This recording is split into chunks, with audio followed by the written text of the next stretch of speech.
vols865@gmail.com. I hope to hear from you soon, and go Vols!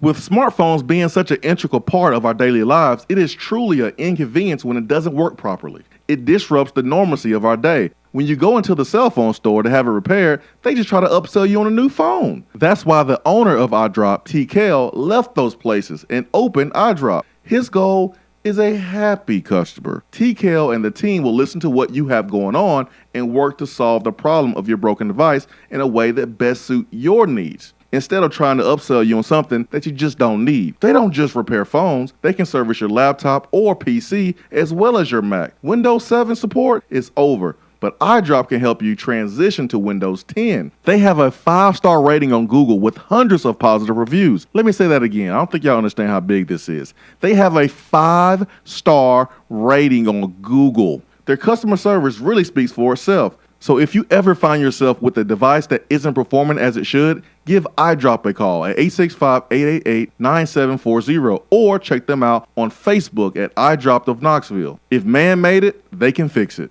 Deep down the middle's got his man, and he's gone. Jason Swain, touchdown. It's time for the Swain Event with your host, Jason Swain. My man.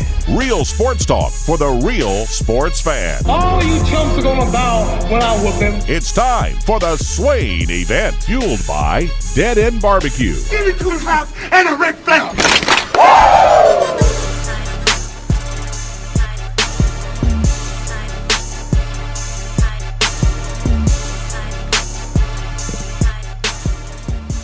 Swain Event, SwainEvent.com, fueled by Dead End Barbecue, top 100 barbecue restaurant in America. Ben McKee, Jason Swain, live on a Friday, March 25th.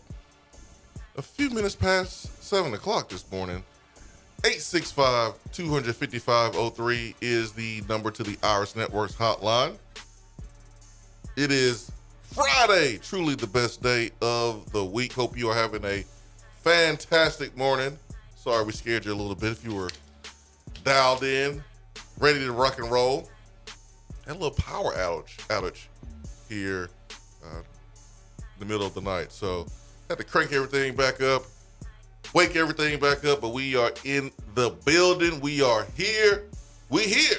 Ben McKee, live from the Low T Center studio. Ben, good morning, man. Good morning. One more week of only having to deal with that kind of stuff, and then you're home free. No, I always going to deal with it because it ain't going nowhere. Yeah, but once a week is much different than 5 days a week, 365. Yeah, that's true. But we here. We here. We're glad to be here with you. We got looking at things going on around the Hill. Got some things to discuss, Ben. Got some things to discuss. Big time baseball series this weekend against not the number one team, Ole Miss. Number one versus number one. Number one versus number one, I guess, right? Right. But big time series against Ole Miss. Tennessee is hosting a impact type of player this weekend in Brew McCoy, who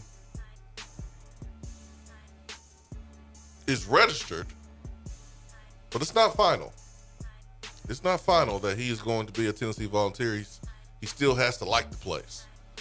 So if everything works out like we have discussed over the last couple of weeks, couple of months, then we can see Brew McCoy being added to this Tennessee roster.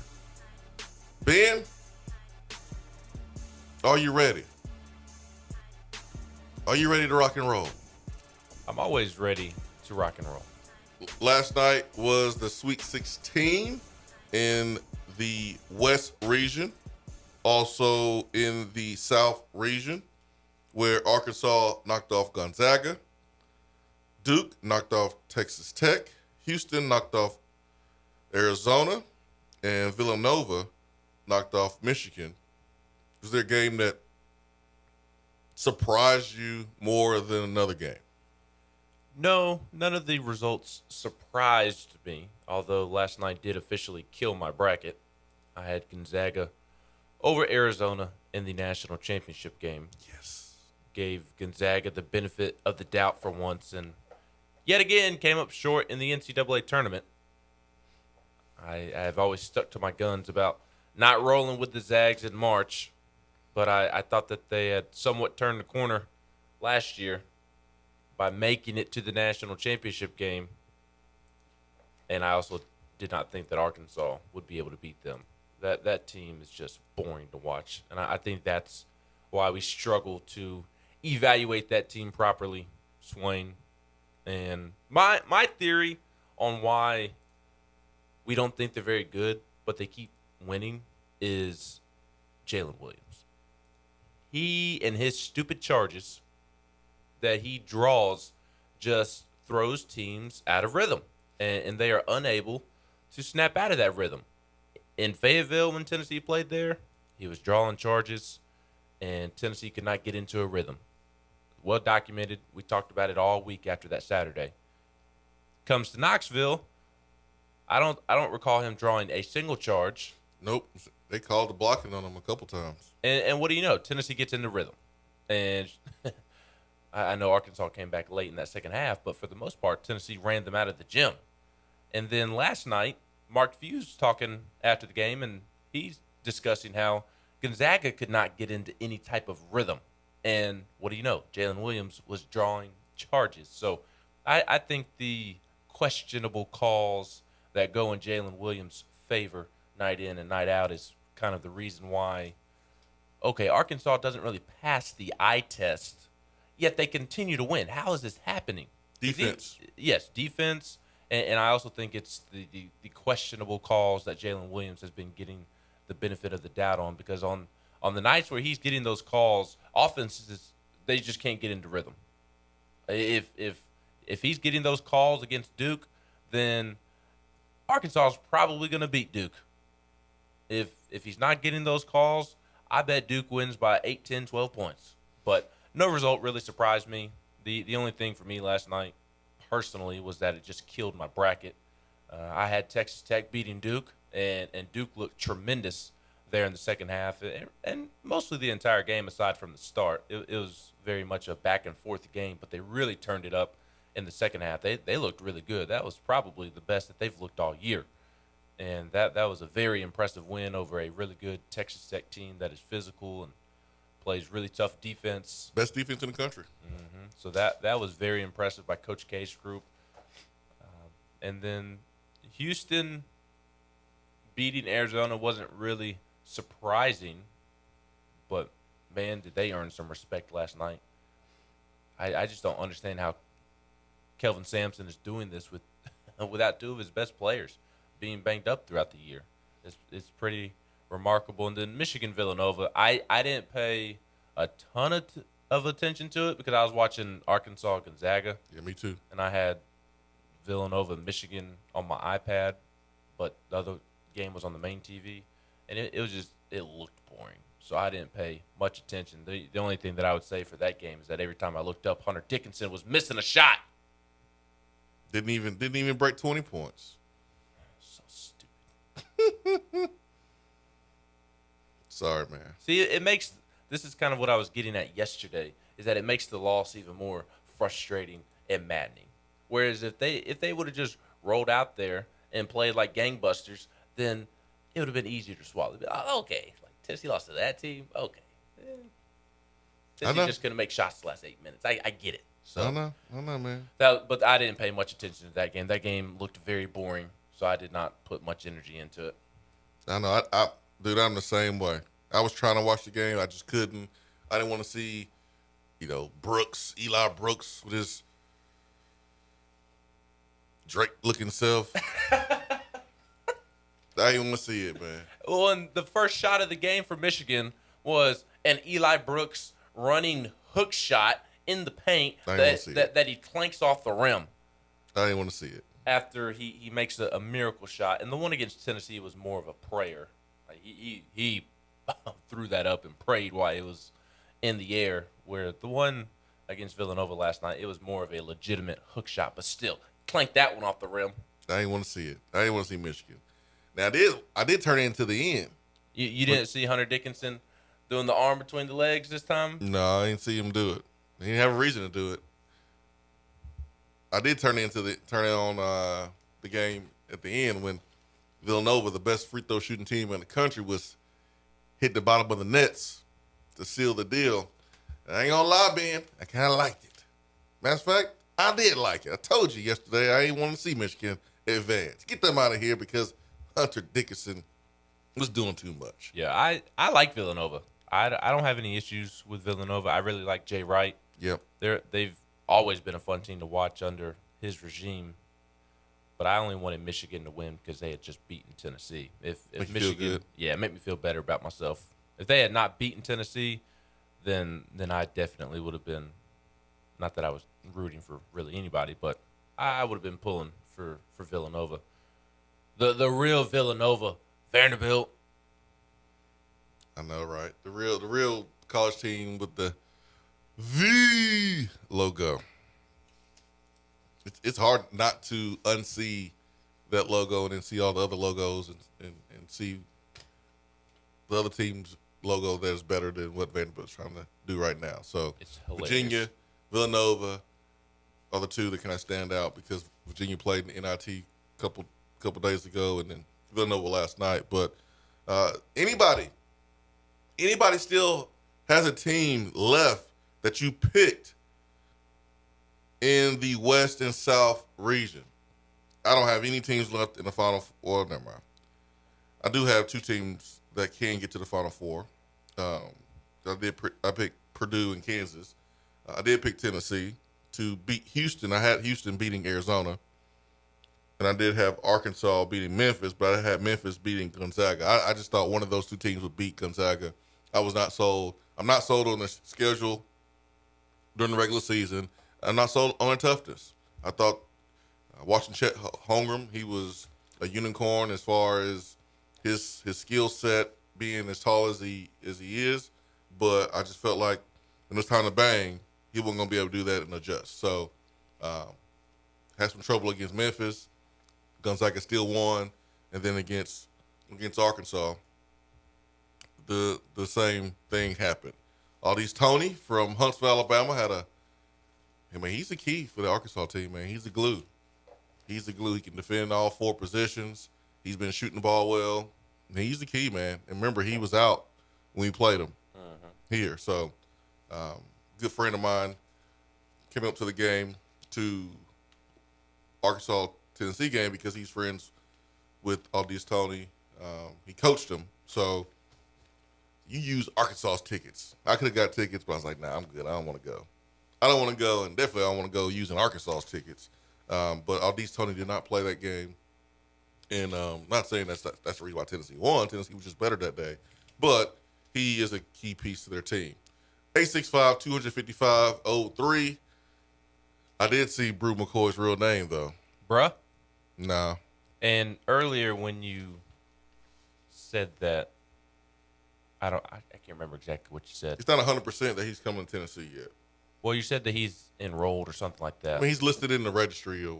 Right. Yeah. It's been floating around on social media and floating around, people hit a screenshot of his name. That does not mean he's 100% coming to Tennessee. Correct. So we'll see what happens. He'll be here this weekend. I think he has a great opportunity at Tennessee if he chooses to do so. Now, I will also add, from Tennessee's perspective, he does not automatically solve Tennessee's receiver room. I mean, the guy only has 21 career catches. A lot of talent in that body. I believe he was a 5-star coming out of high school. That's true. Palos Verdes Estates, California. I say that right? Yep, sounds good to me. You nailed it. Thank you. And it's weird, though. USC's had a nice line of big-time receivers the last couple of years despite being down. Seems like they have a big-time receiver coming out every single year. This year it's Drake London. Yep. A couple of years ago is my guy, Juju Smith-Schuster. Your guy. Oh, I love Juju. And why is everybody mad about him making a TikTok? I don't understand. I don't want people bad. I'm just tired of looking at it. But I ain't mad about it. I mean, everybody likes to watch other TikToks. Why can't Juju make his own TikTok? It's not like he's supposed to be playing in a football game right then and there. I don't know why people are mad. I just didn't understand that on my timeline the last couple of days. But anyways, Brew McCoy definitely has talent. My point is that he still has some things to prove because, again, he only has 21 career catches. And that was in 2020, which I don't know how many games USC played in 2020 during that COVID season. So 21 catches for 236 and 2 touchdowns may be better than it appears because it looks like he only played in 5 games. 21 catches in 5 games is much different than 21 catches in 12 games. Mm-hmm. Much different. So he still has a lot to prove, even despite those numbers in that short season. Didn't play last year, it looks like. So he still got quite a bit to prove. But it would be a big step in the right direction for Tennessee. And as we discussed yesterday, if you can add him to the fold, you can add a Tyler Steen, the tackle transfer from Vandy, who's going to be at Alabama this weekend, was at Kentucky last weekend. If you can add those two, then your offense is looking quite different, and you're feeling a whole lot better about the offense. The huge get. Big get. Big get. Big get. No, he doesn't solve your receiver issues, but he just gives you more options when guys that you may count on not produce. So anytime you can add that type of athletic ability to your room, it sure makes it easier for the coach. The coach can't teach 6'3", 205 pounds and speed and quickness. They can't teach that. But he can teach you what to do versus cover 2, how to settle down in a cover 2 hole for a hole throw. He can teach you how to hold the ball high and tight, when to catch the ball with your body, when to catch the ball with your hands. He can't teach you those things. But he can't teach you how to be a freak. And usually 5-star guys physically are a little bit more advanced than everybody else. So that was a couple years ago. He ain't a 5-star right now. He hasn't played. So, but he does possess those abilities. And if you look at Tennessee's offense, look what Tennessee's offense was able to do at wide receiver with a bunch of dudes coming into the season that really wasn't at the top of the league as far as receiver rooms, and finished as one of the top 2 or 3. So I'm sure Heupel was like, hey, man, we got to get some more talent in here. I don't know if these guys going to produce. We got to just bring some more guys, some more insurances just in case. And I think Brew McCoy can do that if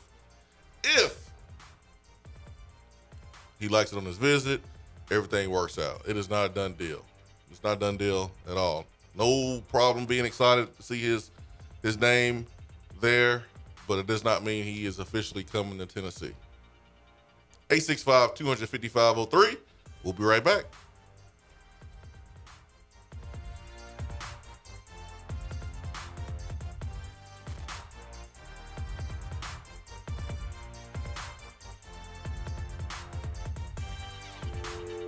If you want to be part of the show, call the Iris Networks hotline at 865-200-5503. Hello? Is that as low as you can go? Okay, thank you. Hello, is that as low as you can go? Okay, thank you. What are you doing? Calling around to get the best rate on a car loan. Why? Everyone knows Alcoa 10 is the best choice to purchase a vehicle or refinance your current loan. And with low interest rates and 90 days to your first payment, it's a no-brainer. You can even apply online and sign all the documents from the convenience of your home. Yeah, I don't know what I was thinking. Alcoa 10 Credit Union. It's so easy. Go to atfcu.com for details. Rates are dependent on credit score and equal housing lender. When you start your own business, you know that branding can make or break a new venture. That's why Swain Event relies on 42nd Street. 42nd Street is a strategy agency focused on finding creative, open-minded, results-driven solutions to brand design. After over a decade of operations in East Tennessee, the brand architects at 42nd Street have the experience and creative know-how to ensure the success of your business branding, logo, web presence, and more. To see a real-life example of their amazing work, you can check out our website at swainevent.com. Don't trust the branding of your business to just anyone. Check out my friends at 42nd Street online at 42st.com or give them a call at 865-382-7007. 42nd Street, brand, strategy, design. JC's Tree and Landscaping Service specializes in quality tree work done at an affordable price. Trimming and removing trees are their specialty. They also offer other services like land clearing, stump grinding, crane services, and all of your basic landscaping needs for both commercial and residential. JC's will give you a free estimate and beat any written quote by a competitor to guarantee that you get the lowest price around. Don't risk your land with a fly-by-night service. JC's Tree and Landscaping is licensed and insured. Give them a call at 865-599-3799. Top 100 barbecue restaurant Dead End Barbecue is a no-brainer when you are craving the smoky flavor of quality Q. Dead End makes it easy to enjoy their fantastic menu with online ordering from Chow Now for pickup. Or if you don't feel like leaving the house, then have Dead End Barbecue delivered right to your door by Loco Knoxville or Bite Squad. Cheer on your favorite team with the best barbecue around. Check them out online at deadendbbq.com. Dead End Barbecue. The search is over. For a replay of each day's Swain Event TV, subscribe to the Swain Event channel on YouTube. In this day and age, the way we work is changing and evolving. Businesses still moving forward despite your work location changing and supply shortages affecting a number of different areas. Office furniture is not immune to the halt in the supply chain. This is why Office Furniture Outfitters has purchased desks, chairs, and tables in bulk to provide you with in-stock options for your place of business, no matter if it's in an office building or at your house. Office Furniture Outfitters is the local supplier for Herman Miller, and they keep Aeron chairs in stock. They will come to your office, lay out, and make recommendations. No project is too big or too small. You can visit them on location at 17th Street and Grand Avenue in the Fort Sanders area or online at ofonox.com or give them a call at 865-524-3003. Office Furniture Outfitters, providing East Tennessee's biggest selection and best value for office furniture since 1995. If you're coming to Knoxville and need a place to stay, do yourself a favor and book a room at Hampton Inn Paper Mill, also known as the Hampton on the Hill. This award-winning property is literally in the top 5% of all Hampton Inn properties. The GM, Stephen Lawrence, is a good old local boy who grew up in the business around Knoxville. He and his staff are always available, always willing to help, and will go above and beyond for their guests. The newest Hampton Inn in Knoxville has clean, affordable rooms, flat screens, fridges, and microwaves in every room. Plus, breakfast is included in every rate. Not to mention, there's also a pool and fitness center on site. If it wasn't so close to amazing restaurants, bars, and shopping, you would never want to leave. At only 6 miles from campus, you're still right in where the big orange action is. Go to HamptonInn.com, search Knoxville, and book your room at the Hampton Inn Paper Mill, or call 865-693-5400.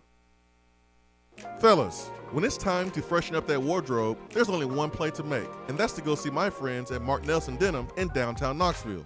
Find the latest in small batch denim in the heart of Knoxville.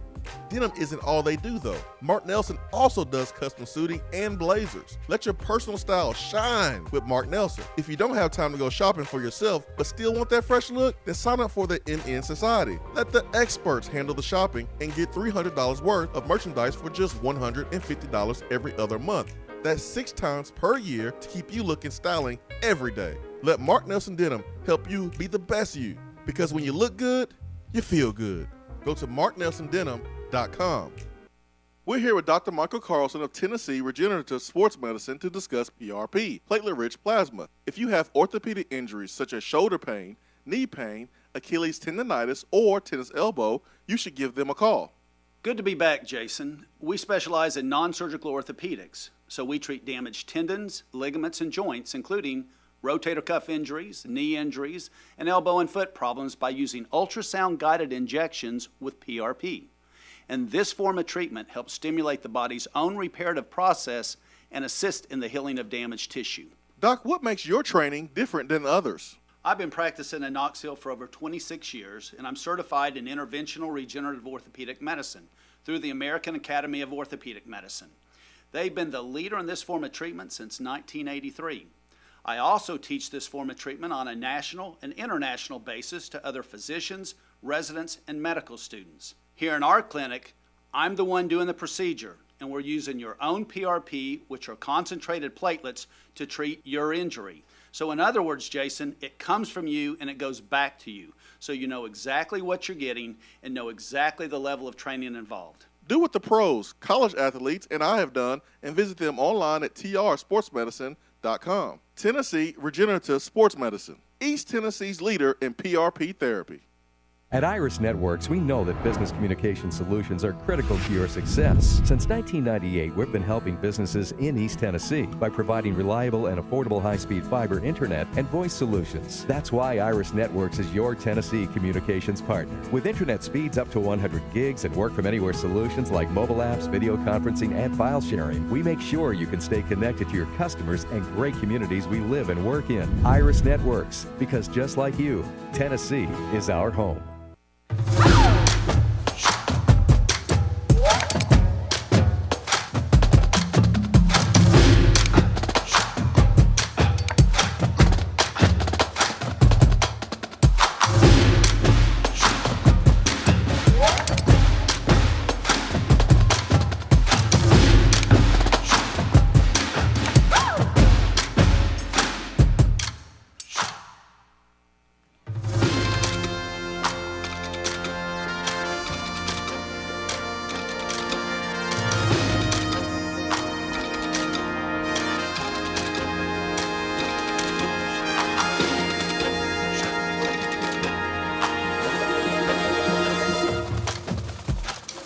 All right, it's time for Around the SEC Swain Event, fueled by Dead End Barbecue. Ben McKee, Jason Swain, live from the Low T Center Studio. Hour 1 is brought to you by Hiller Plumbing, Heating, Cooling, and Electrical. Man, is it going to be hot or cold? Which one is it? Hot or cold? Just let me know. Hiller's going to be doing some work in people's homes. Oh, this weather's giving people the okie doke. All right, Ben, what we got? A nice little list of things to discuss today. We'll start with football, where the SEC has named 40-year football coaching veteran David Cutcliffe the special assistant to the commissioner for football relations. Coach Cut going to be working with Greg Sankey in Birmingham moving forward. This was announced yesterday afternoon. As special assistant to the Commissioner for Football Relations, Cutcliffe will provide guidance to the SEC Commissioner's Office for the purpose of enhancing the overall quality of football competition in the SEC in areas including game management, communications, playing rules, national policies, and scheduling best practices. Among his responsibilities will be to establish and maintain effective working relationships with the SEC head football coaches and key constituents for the purpose of advancing SEC football. Work with SEC staff to review, develop, and implement football competition policies. Identify policies for consideration by the SEC and/or NCAA intended to enhance and improve the overall quality of college football, and communicate regularly with SEC head football coaches on key issues. So David Cutcliffe going to be working down in Birmingham. Tennessee fans going to have to watch what they say about Birmingham now. And the SEC offices. You going to throw Coach Cut under the bus? You going to disrespect Coach Cut? Huh? Coach Cut was a hot commodity. Remember, his name was tied to Steve Sarkisian in the Texas program. AKA Texas was trying to get Arch Manning. Yeah, I mean, I think there's a lot of programs that just wanted Coach Cut's expertise. Even Tennessee wanted him, and I think Coach Cut wanted to impact the game in a significant way with his experience. Remember, he is from Birmingham, and him and his wife get a chance to kind of go back to where it all started and have a huge impact, a bigger impact than just on one program. So couldn't pick anyone better as Greg Sankey has more things on his plate. Good to have someone like Coach Cut who's experienced, seasoned, respected, working alongside him. So don't have to worry about NIL deals and transfer portal stuff. Now as a coach, I think older coaches are over that. I think Coach K is getting out at the right time. Ro Williams got out. I think we're going to see more coaches feel that way. But this is a perfect fit for Coach Cut and the SEC. The other football news I have for you is a key injury at Kentucky. This is an article in the Courier-Journal. It says that less than 1/3 of the way through spring practice, Kentucky football's depth concerns in the defensive secondary are growing. Junior defensive back Vito Tisdale will miss the entire 2022 season after suffering a knee injury in practice this week. Mark Stoops confirmed Thursday. Tisdale entered the offseason as Kentucky's top option at nickel, but was also spending practice time at corner. Mark Stoops said, "It's definitely a big loss for our team, especially for Vito because he's a very good and very active football player, very versatile." And Stoops said earlier this spring that Tisdale was one of the defense's best 11 players. So key injury there for Kentucky, and Tennessee not the only team experiencing depth issues in the secondary this spring. Kentucky is as well. 3 quick basketball notes for you before we talk about some Tennessee news that came out yesterday. Go Vols! The basketball transfer portal is popping. Kentucky's Dante Allen has entered the portal. Auburn's Devin Cambridge has entered the portal. I think they pushed him in there. And LSU guard Xavier Pinson is in the portal. Xavier Pinson, 3 years at Missouri. I like Xavier Pinson. Transferred to LSU for a year, and now he's back in the portal. I like Xavier Pinson. I do question why he was attracted to Will Wade, though. But I think I know why. Probably got a big ass offer. We got nice offers. We've got legal nice offers. Legal nice offers. We got legal nice offers. I don't know if he would fit into our culture, but big guard, defensively he's good. He can always create his own shot. He's a finisher around the basket. Smart, experienced. I like Xavier Pinson. You like? I do. And you know Rick Barnes and Conzo, they have a relationship. So all he had to do was call up Conzo, get the tea. Hands. Yeah, man. When I saw Xavier Pinson in the portal, I was like, Hands. But it'd be a 1-year stopgap, and you already had that with Kennedy Chandler. As great as Kennedy was, I wouldn't mind it, honestly. Let him roll, or any point guard. I've been saying the last week or so, or all this week since the season ended, I would not mind at all another veteran point guard like a James Daniel from a couple of years ago, and be a bridge to B.J. Edwards, so you don't put as much pressure on B.J. Edwards to perform at a high level right away alongside Zakai Ziegler. So Zakai Ziegler plus Xavier Pinson, even if Pinson's a 1-year holdover, and then he bridges that gap until BJ's ready as a sophomore. I like that idea. We'll see what happens. Speaking of transfer additions, the Lady Vols picked up a significant transfer. Huge. Yesterday, Mississippi State transfer forward Rakia Jackson announced her commitment to Tennessee. She tweeted out at 2:06 3 photos of herself in a Lady Vols uniform. And "I'm here" is what she tweeted with a orange emoji. We need him. She's really, really good. She led Mississippi State in scoring in her first 2 seasons and averaged 20 points and nearly 7 rebounds in 15 games this past season.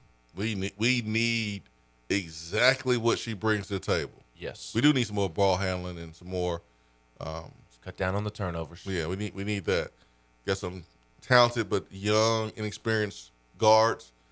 We need some better guard play, but Whoo, that's a good one, especially with Ray Burrell moving on. Ray Burrell can play the 3, and obviously she's on the perimeter, but a go-getter at the forward position is very important too, because you lose Alexis Dye. So this is a huge get for Kelly Harper. Yes, and she would have been one of the best players on this year's team. Yep. And with the injuries shaking out the way that they did, she may have been the best player on the team. Maybe. Along with Jordan Horston. So maybe. She'll be really fun to watch next year. And quickly mentioning the Lady Vols in case we don't get back to them today. They are back in action tomorrow. There's a nice send-off for them yesterday leaving campus. I was arriving on campus to listen to the GOAT Tony Vitello speak, and then best recruiter in the country, Tim Banks.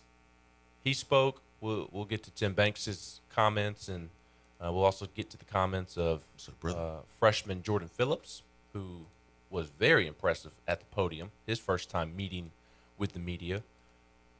Elijah Herring, also very impressive, and he's starting to turn some heads from a leadership standpoint as an early enrollee. He looked grown. He acts grown.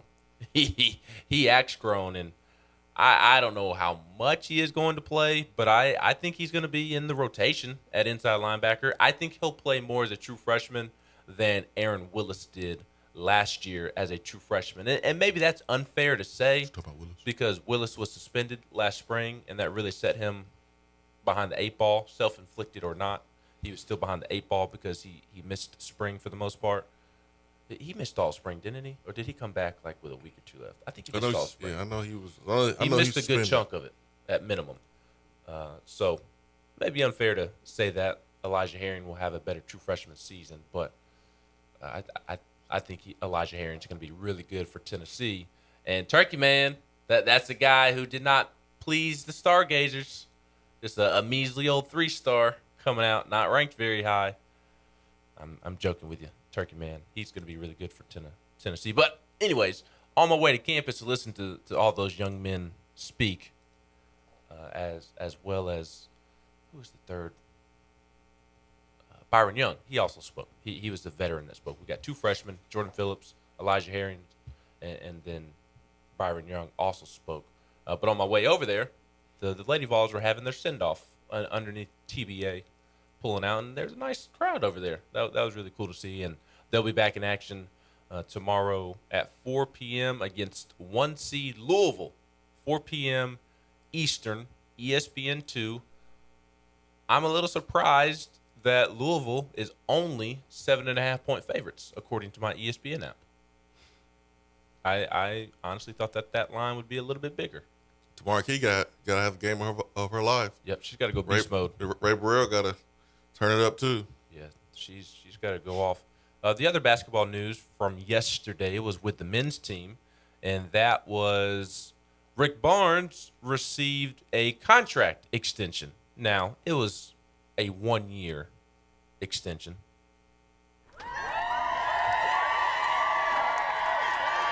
Love it. Absolutely. Love to see it. It was a $100,000 raise. Deserves it. And will just have 1 year added to his contract. So it's not a 6-year extension for such and such amount of money. It wasn't a Tony Vitello type of contract extension. But Rick will now be making $5.77 annually, and his deal is worth $28.85. Cool. Over the course of his contract. I completely agree with you. And Dannie White had some really cool comments, I thought, about Rick Barnes, and really hit the nail on the head as to why a program wants to award Rick Barnes this, aside from the fact that they just won an SEC championship for the first time in 43 years. Dannie White said Rick has built an incredible culture within our men's basketball program that has spread throughout Vol Nation. I've had a blast watching the best fan base in the country embrace this team and create the most electric environment in college basketball. Coach Barnes' leadership is steady, and his players exude high character. They take pride in representing our university and in the state of Tennessee with class and an unrivaled competitive drive. I love it. Great quote there, Danny. Love it. Love it. Love it. Man, Danny's the fan favorite now. Amongst most. Amongst most. There were some. The ticket people. Yeah, the folks that had the changes with the tickets, and I certainly understand that. Well, I was even just directly talking about giving Barnes a one-year extension. Most people were thrilled about the news because most people love Rick Barnes. But there's those select few that were not happy with it. Was he done in March? Who cares about all that other stuff?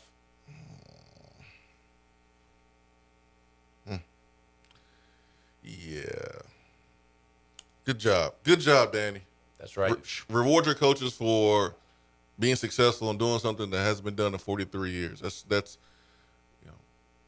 you want qualified assistant coaches to continue to come here and want to be a part of Rick Barnes' staff because you know that the administration is going to take care of the staff. And then if Rick Barnes does decide to retire in the near future or whatever, you want to attract top candidates because you know that Rick Barnes is taken care of. So, great move by Dannie White. Not like it's a huge surprise. I mean, come on now. Like, the finish was amazing. A one-year extension is the least that you can do. So, love it. Love it, love it, love it, love it, love it, love it, love it. HTL Vols says, can you explain to me why Tennessee fans can't see what Rick Barnes inherited and what he has built? I don't understand. Because some people are comfortable being miserable and comfortable pulling other people down and being negative and creating hysteria and drama fuels them, and if they ain't complaining or bitching about something, then it's not a normal day for them. I mean, that's all I got. That's all I got. So, 1 year extension, love it, love it, love it, love it. He has had his shortcomings in the NCAA tournament. Swain and I both made note of that, talked about it, recognized that earlier this week. I believe it was Monday. We recognized that Rick has had his shortcomings at Tennessee, specifically in the NCAA tournament, but he still has had a great amount of success at Tennessee. He's played in 3 SEC title games and finally got Tennessee over the hump and won Tennessee's first SEC title game in 43 years. And I know that he has been underwhelming in the NCAA tournament, but over the course of Tennessee history, I mean, he's his winning percentage in the tournament is not far off from Bruce Pearl or Don DeVoe, who apparently has one more NCAA tournament win than him. And Tennessee Sports or Stat and Sports, whatever their Twitter handle is, they had a good tweet yesterday about the amount of wins that Rick Barnes has racked up at Tennessee and the years that he has put together. He's led Tennessee to 3 25 or more win seasons, which is more than any other coach in program history. In 2017-18, 26 wins. 2018-19, 31 wins. 2021-22, 27 wins. Love it, love it. And think of all the awesome wins that we have been able to enjoy over the course of that time. So, yes, the NCAA tournament has been a little underwhelming. As I said on Monday, though, I think there's circumstances that need to be mentioned with different games. And again, I don't necessarily fault Rick for the Purdue loss or even the Michigan loss. I thought it was a coin flip type of situation, and unfortunately the breaks did not go Tennessee's way in those particular games. And it just kind of is what it is. Those games were a part of March Madness. And unfortunately, Tennessee doesn't get to play Michigan in a 7-game series like you get to do in the NBA. They didn't get to play Purdue in a 7-game series like they do in the NBA. Mm-hmm. You have to be your best on that day. And against Michigan, Tennessee was the better team for 30 minutes. And unfortunately, the last 10 minutes dictated the outcome of the game. And Tony Vitello discussing how glad he is that his sport is not one and done was very telling, because you can show up and, well, let's say Drew Gilbert doesn't hit that grand slam and Tennessee loses to Wright State, their season isn't done. They can still come back and fight their way out of the weekend. It would have been much more difficult, but technically possible. Could have crawled their way out of that hole, whereas in basketball, I mean, you're done. if Drew Gilbert doesn't hit that grand slam. Super regional, 2 out of 3. College World Series, double elimination. So I do think there's some circumstances that need to be mentioned with a couple of Rick's NCAA tournament losses. But for the most part, Rick Barnes has been just crazy successful at Tennessee and provided a lot of great memories for Tennessee fans. For sure. For sure. Also, Dare Barnett signed a 2-year extension with the Philadelphia Eagles. I know some of the Eagle fans, and they're brutal. They're very demanding. They're a bunch of bums. They were on Derek Barnett about the personal fouls and things like that, which is honestly fair. But he is a professional. He gives you all that he has every single day. He steps in between the white lines, and that's the type of guy you want in your locker room. So he signs an extension with the Philadelphia Eagles. Justin Coleman gets to deal with the Seahawks. He's going back to the Seahawks. That's right. Let's go. That's right. You know, Juwan a couple weeks ago signed a extension. So our guys are making it happen in the NFL. Hour 2 coming up.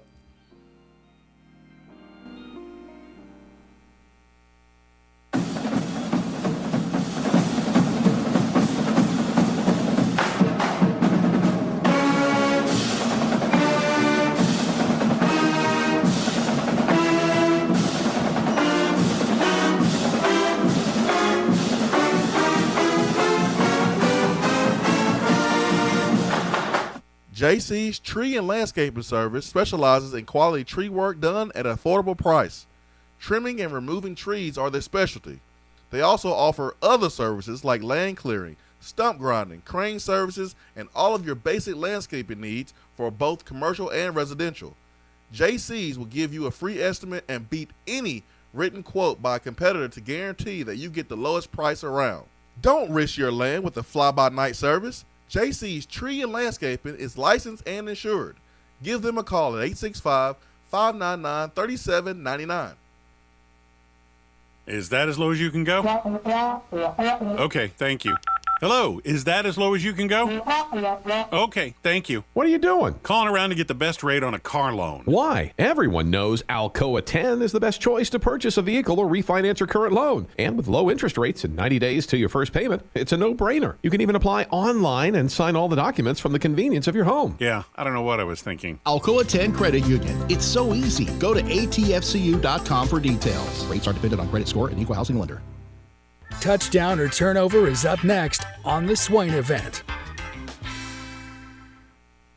Hey there, Swain Event fam. I've been thinking about other ways I can assist you with the real estate world. As you know, it's not just about buying, selling, and investing in new property today. It's also being a resource when you need a contractor or roofer. Or maybe you need a real estate attorney to assist with probate questions. Or maybe you have a family member in Alabama that needs a realtor to help them sell their home and get the heck out of there and back to Tennessee. All of these things and more are in my wheelhouse. So give me a call, Jennifer Morris, 865-257-7897, or email me at jennifermorris865@gmail.com. And go Vols!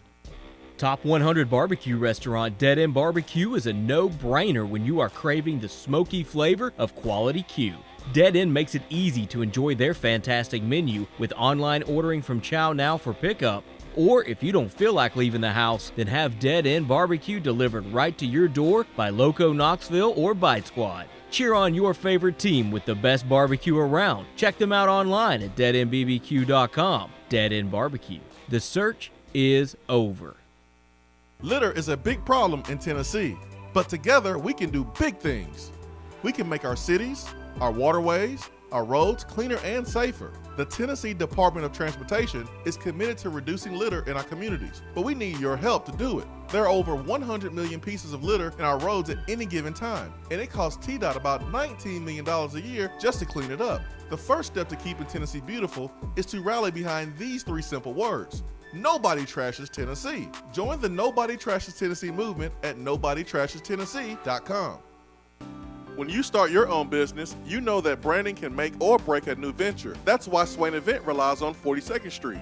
42nd Street is a strategy agency focused on finding creative, open-minded, results-driven solutions to brand design.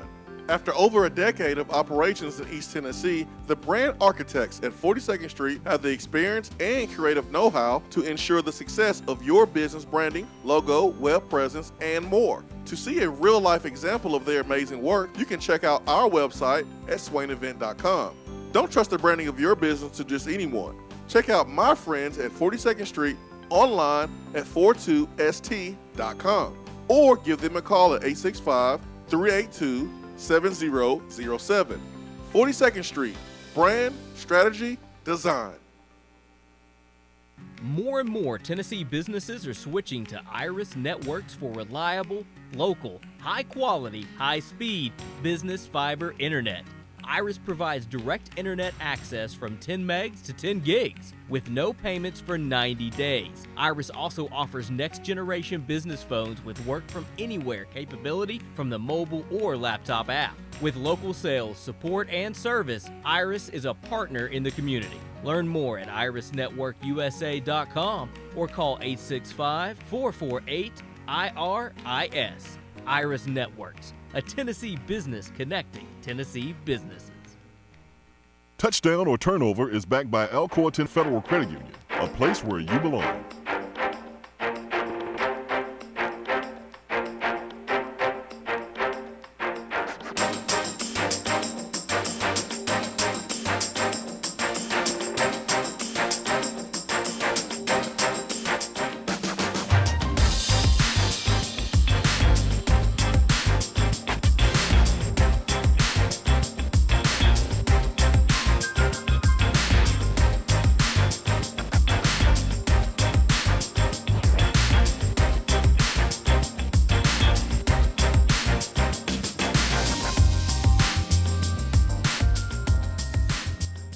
Touchdown turnover back by Alcoa 10 Federal Credit Union, a place where you belong. Better rates and better service. Ben McKee, Jason Swain. Swain Event fueled by Dead End Barbecue. Duke getting the big win over Texas Tech, the number 1 defense in the country, 78-73. Paulo Banchero went ham. Duke had all 5 of their starters in double figures, led by Banchero, who had 22 points. Duke played like a national championship team last night. Touchdown turnover. They are the favorites, or should be the favorites, to win the NCAA championship. Ben, I will give you some of the odds. Kansas plus 400. Bet MGM. Duke is right there at plus 450. Same app, but Duke is starting to rise with the bettors. But in your heart, do you feel like Duke is the team to beat, man? They're the favorites to win the championship after the performance last night. I'll say touchdown. The Texas Tech win was very impressive to me. I was very high on Texas Tech. You mentioned the defense earlier. They're just really, really tough. In general, they are a tough team to deal with. Tennessee experienced that firsthand, and I had Texas Tech beating Duke, but Duke proved a lot to me, showed a lot to me by matching the toughness of Texas Tech. And I do worry and buy into the pressure of these kids. I mean, they are still kids. I know we try not to call college athletes kids in most scenarios. That Duke roster is full of kids. They're still kids in my book. It was in high school last year. Exactly. I think once you are junior and seniors, when you get away from the kid label in college.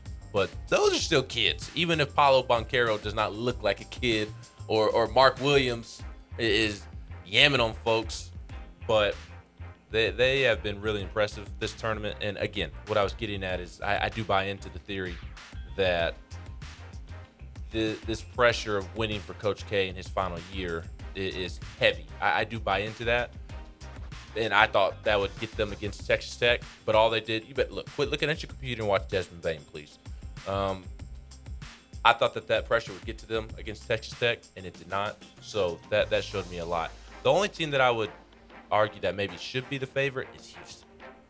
They just keep winning, and they just beat the crap out of you. They punch you square in your nose and say, "What are you going to do about it?" And nobody does do anything about it. And I'm still mad at myself that I picked UAB to beat Houston, although it was somewhat of a close game for a while. Jamal Shead, he's a dog. 6 assists a game, 9th in the country. He's a dog. I need him to enter the portal and come to Tennessee. He is a complete animal out there, man. Fearless, playing 37, 38 minutes a game. He runs the show. Big shot maker. Defensive intensity starts with him. He is fun to watch, but he's been really impressive, as has Houston.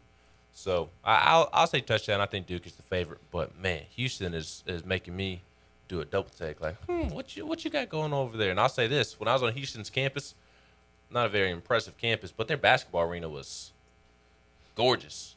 When I went for the baseball tournament, we stayed on Houston's campus, and their basketball arena was real nice. Remember, man, the only nice thing on campus. They got money. They got money. Still Texas oil money boosters who are connected to Houston. But think about Houston has history with the Keem Olajuwon and Clyde Drexler and that squad that was on top of college basketball until they lost in the championship game off the famous shot versus NC State. But they take pride in their basketball down there. I'm going to go touchdown. I'll keep it short and sweet. I go touchdown. I think this team, for the first time in a long time, didn't play with that pressure on their backs of having to win because of Coach K. They're playing for each other, and the moment wasn't too big for them. So I'll go touchdown. I got nervous last night when they went down 10-2 or whatever it was. I thought they were about to get run out of the gym. Oh, yeah. It's game of runs, man. Game of runs. It is. They bounce back. I have a touchdown or turnover for you real quick. All right. Lane Kiffin's throwing out the first pitch tonight. Touchdown or turnover. He throws a baseball.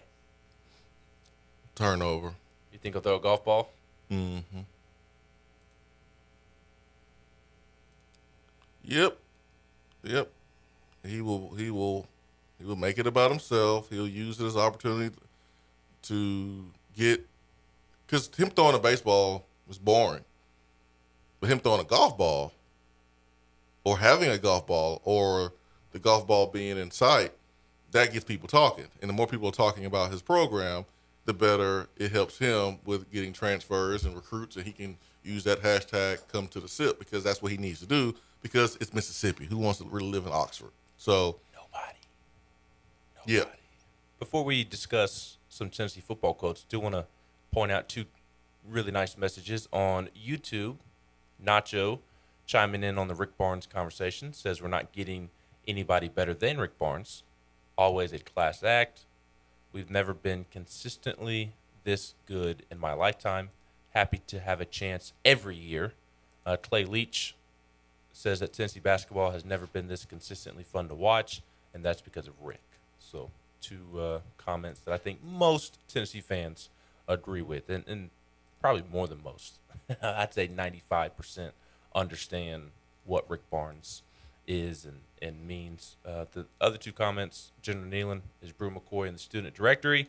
Yes, he is, but that does not mean he is coming to Tennessee. He'll be here this weekend, and if things go well, then I would expect for him to make it official. So we'll see how the weekend plays out. And then Nugaloots, how did I just find out Tennessee had a rugby team and they won a natty last year? I don't know. I don't know, man. They've had it for a while. They've been good for a long time, too. They've been good for a long time. It's kind of be like a dynasty of sorts. We're rugby U? Rugby school. Rugby school. I guess. Yeet, yeet. Art Vols says he'll throw a bottle of French's. How many? I'm sure we will see plenty of mustard bottles. Well, I don't know how many they'll show on TV, but I'm sure I will see many mustard bottles because out in right field at Ole Miss, as I mentioned earlier in the week, it's where all the students sit, and they're all sipping on their beverages. And when Ole Miss hits a home run, they throw their drinks up into the air, and everybody gets showered in alcohol.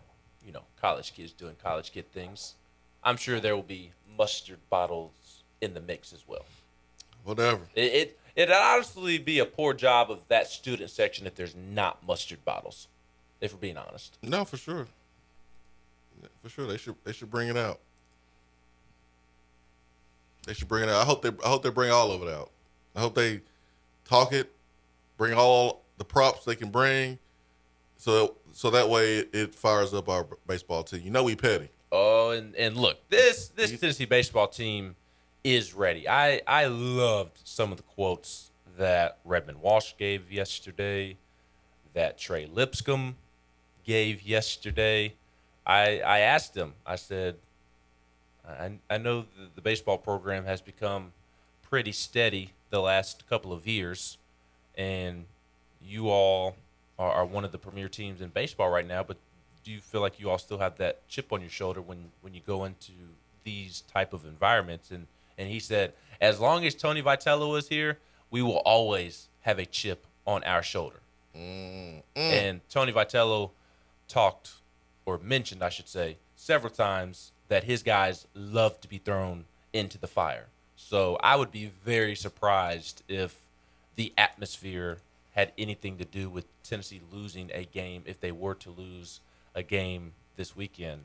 And I also thought it was really cool that when Redmond Walsh and Trey Lipscomb were asked what would it mean for Tennessee to go into Oxford and beat the perceived number one team in the country, top 5 team on the road, they both said it would be expected. It would be expected. Redmond Walsh said, I think it would be expected. This team has a lot of talent. I think you need to do the Hunter Dickinson. It would just be another stepping stone for what the end result is for this team. You have to take each day by itself, but I don't really think there's a ceiling to this team. I think going on the road, taking a series win, is just another step to where we believe we'll be at by the end of the season. That's what Redmond Walsh said. Trey Lipscomb said, it would feel good for us, but people expect it. Ooh. We're a really good team. We came together. We have a lot of young guys that contribute. We love what we're doing so far, and we hope to continue it. So this team has a lot of confidence going into this weekend, and they should. And they love to be thrown into the fire. They love to be heckled. They feed off of it. So man, that's what number one teams. Good luck, Ole Miss. That's how number one teams move. It'll be a fun 2 weekends of baseball. Ole Miss this weekend, Vandy next weekend. Ben, when you go to Nashville, you gotta take care of the Whistler once for all. So you want me to get arrested? Hey man, I'm just telling you. How would you propose that I take care of the Whistler? Because that does not sound good. That sounds like the beginning of a Law and Order episode. Sounds like you gotta get a lawyer with a law degree.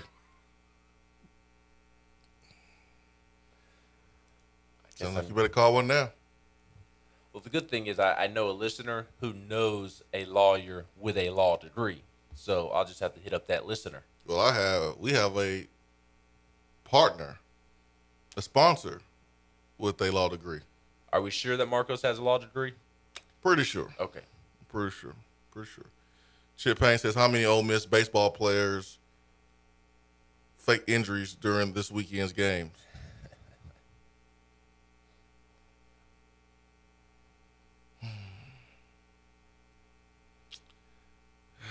I hate that Lane Kiffin has injected himself into this baseball series, and now the talk is about Lane Kiffin. This is exactly what he wants. Exactly what he wants. Remember, he was coach here and did all that stuff, calling out Urban Meyer, and accusing him of cheating, which wasn't lying. But this is his stick. This is what he does. So hope it works out. Bulldog Brian. Ben says Tennessee baseball is so confident they should show up in Frenchie's mustard unis. That would be hilarious. Hey, number one teams, that's how they move. They move that way. Your boy, Tim Banks, did he give you what's up, brother? No, but he walked in. He looked at me and said, what's up? I said, what's up, coach? How you doing, brother? Tim Banks did meet with the media yesterday, and I mean, he didn't say anything groundbreaking, which is to be expected. Pretty much ho-hum. What I thought I learned the most, if I learned, is his comments about the secondary, and they are very much treating the situation in the secondary with so many players being out. Kamal Haddon's out. Brandon Turnage is out. Who's the other one? Warren Burrell's limited. Yeah. Turnage is out. Kamal Haddon is out. And then there's Deshaun Rucker. So you've got four corners who are pretty much out. Warren Burrell being the one that's limited.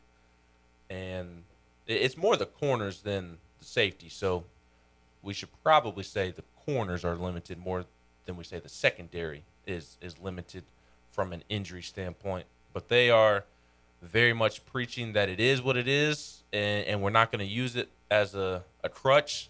It's a difficult thing to deal with, but it provides an opportunity for others. I asked him how frustrating is it to deal with that situation and all of the absences, and he said it's obviously a challenge anytime you don't have your full allotment of guys out there, but at the same time, another man's loss is another man's opportunity.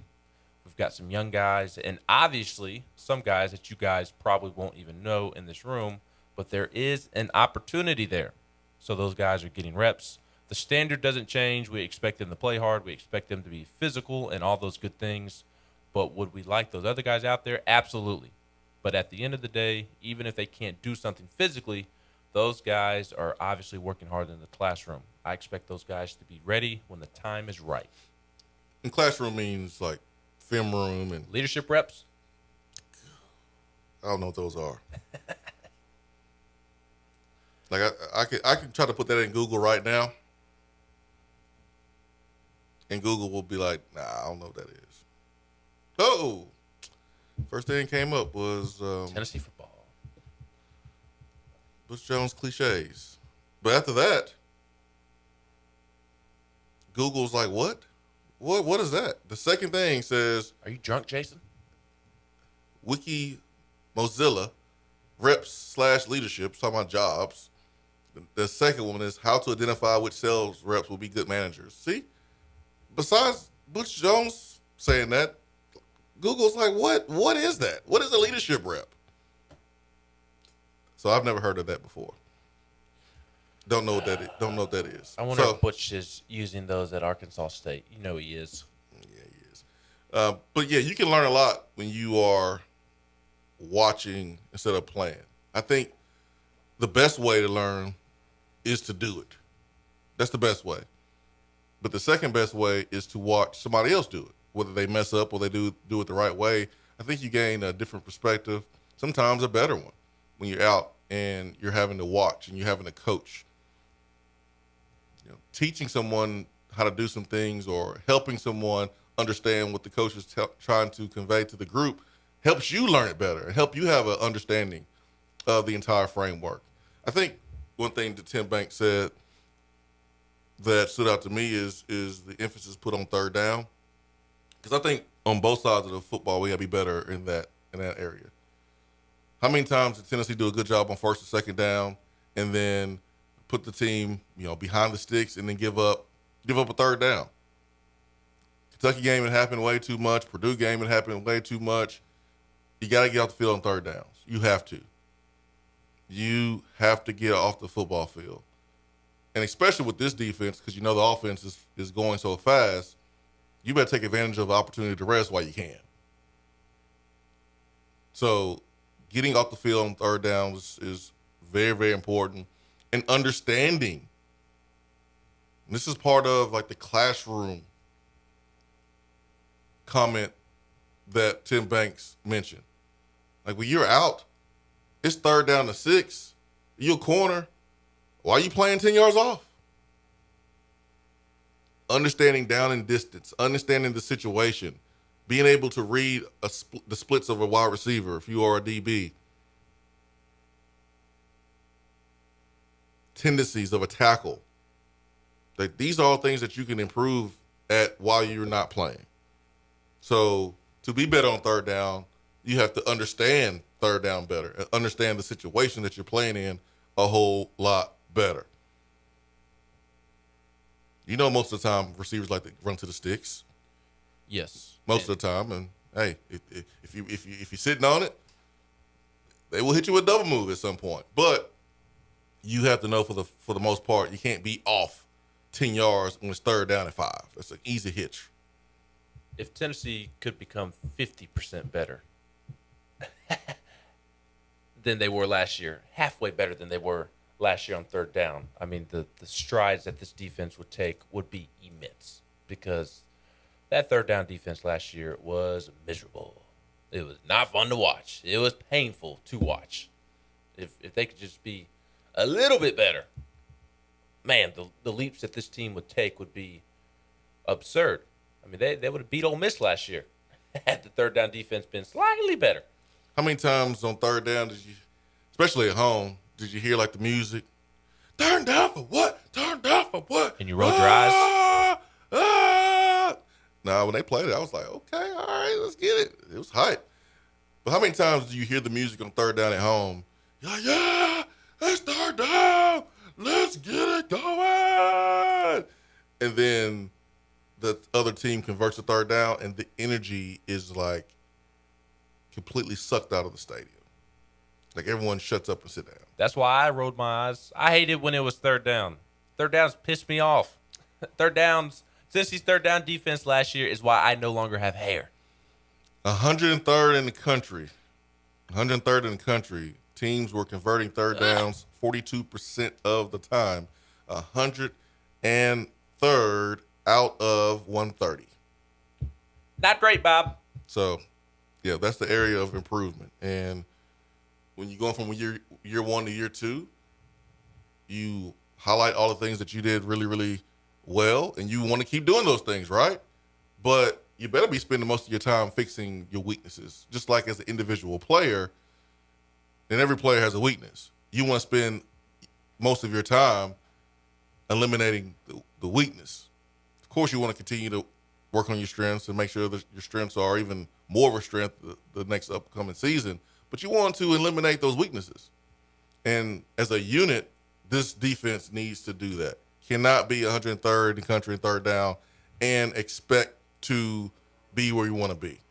Just can't do it. When you look at the top teams in the country last year, these are the teams that had some success. Alabama's up there. Oklahoma State is up there. Wisconsin is up there. Notre Dame is in the top 10. All these teams in the top 10.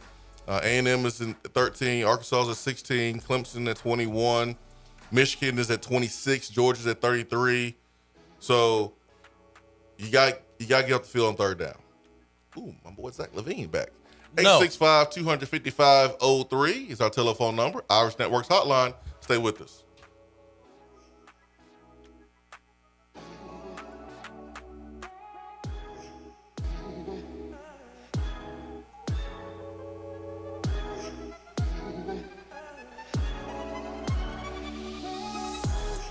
The conversation doesn't stop when the show is over. Follow the Swain Event on Twitter and like the show on Facebook. Litter is a big problem in Tennessee, but together we can do big things. We can make our cities, our waterways, our roads cleaner and safer. The Tennessee Department of Transportation is committed to reducing litter in our communities, but we need your help to do it. There are over 100 million pieces of litter in our roads at any given time, and it costs TDOT about $19 million a year just to clean it up. The first step to keeping Tennessee beautiful is to rally behind these 3 simple words. Nobody trashes Tennessee. Join the Nobody Trashes Tennessee movement at nobodytrashestennessee.com.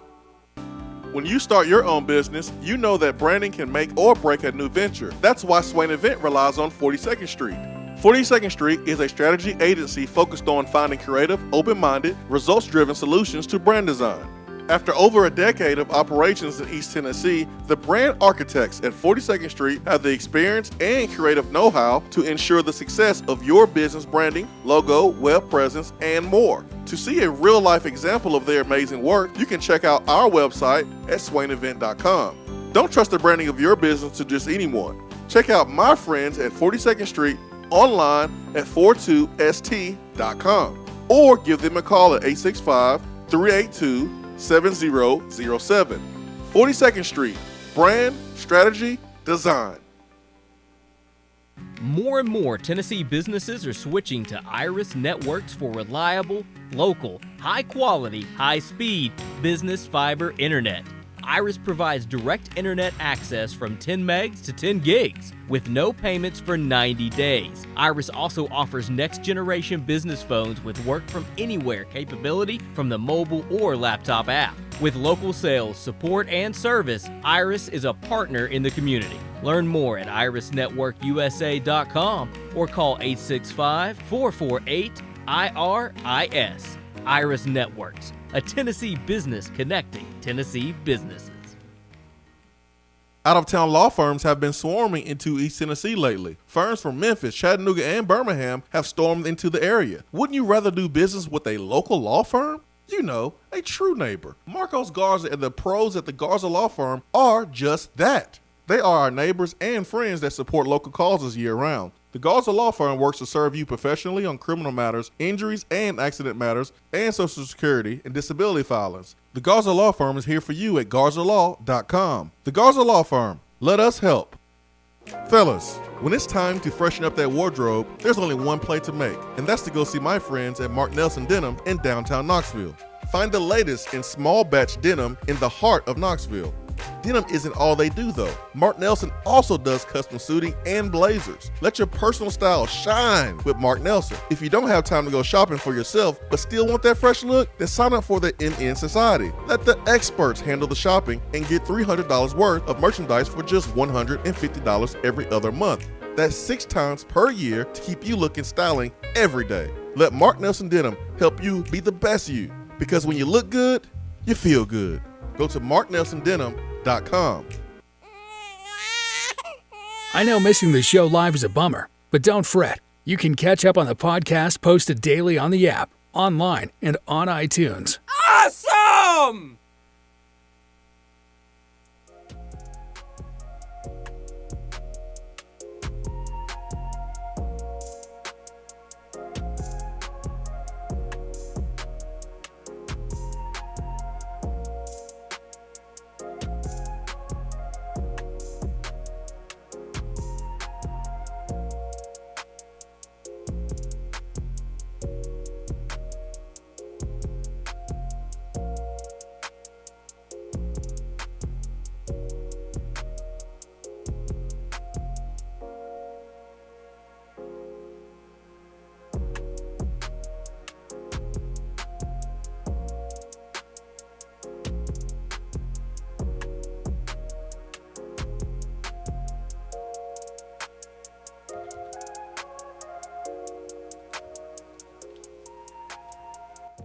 Hour 2 is brought to you by Action 247, Tennessee's only legal sports book.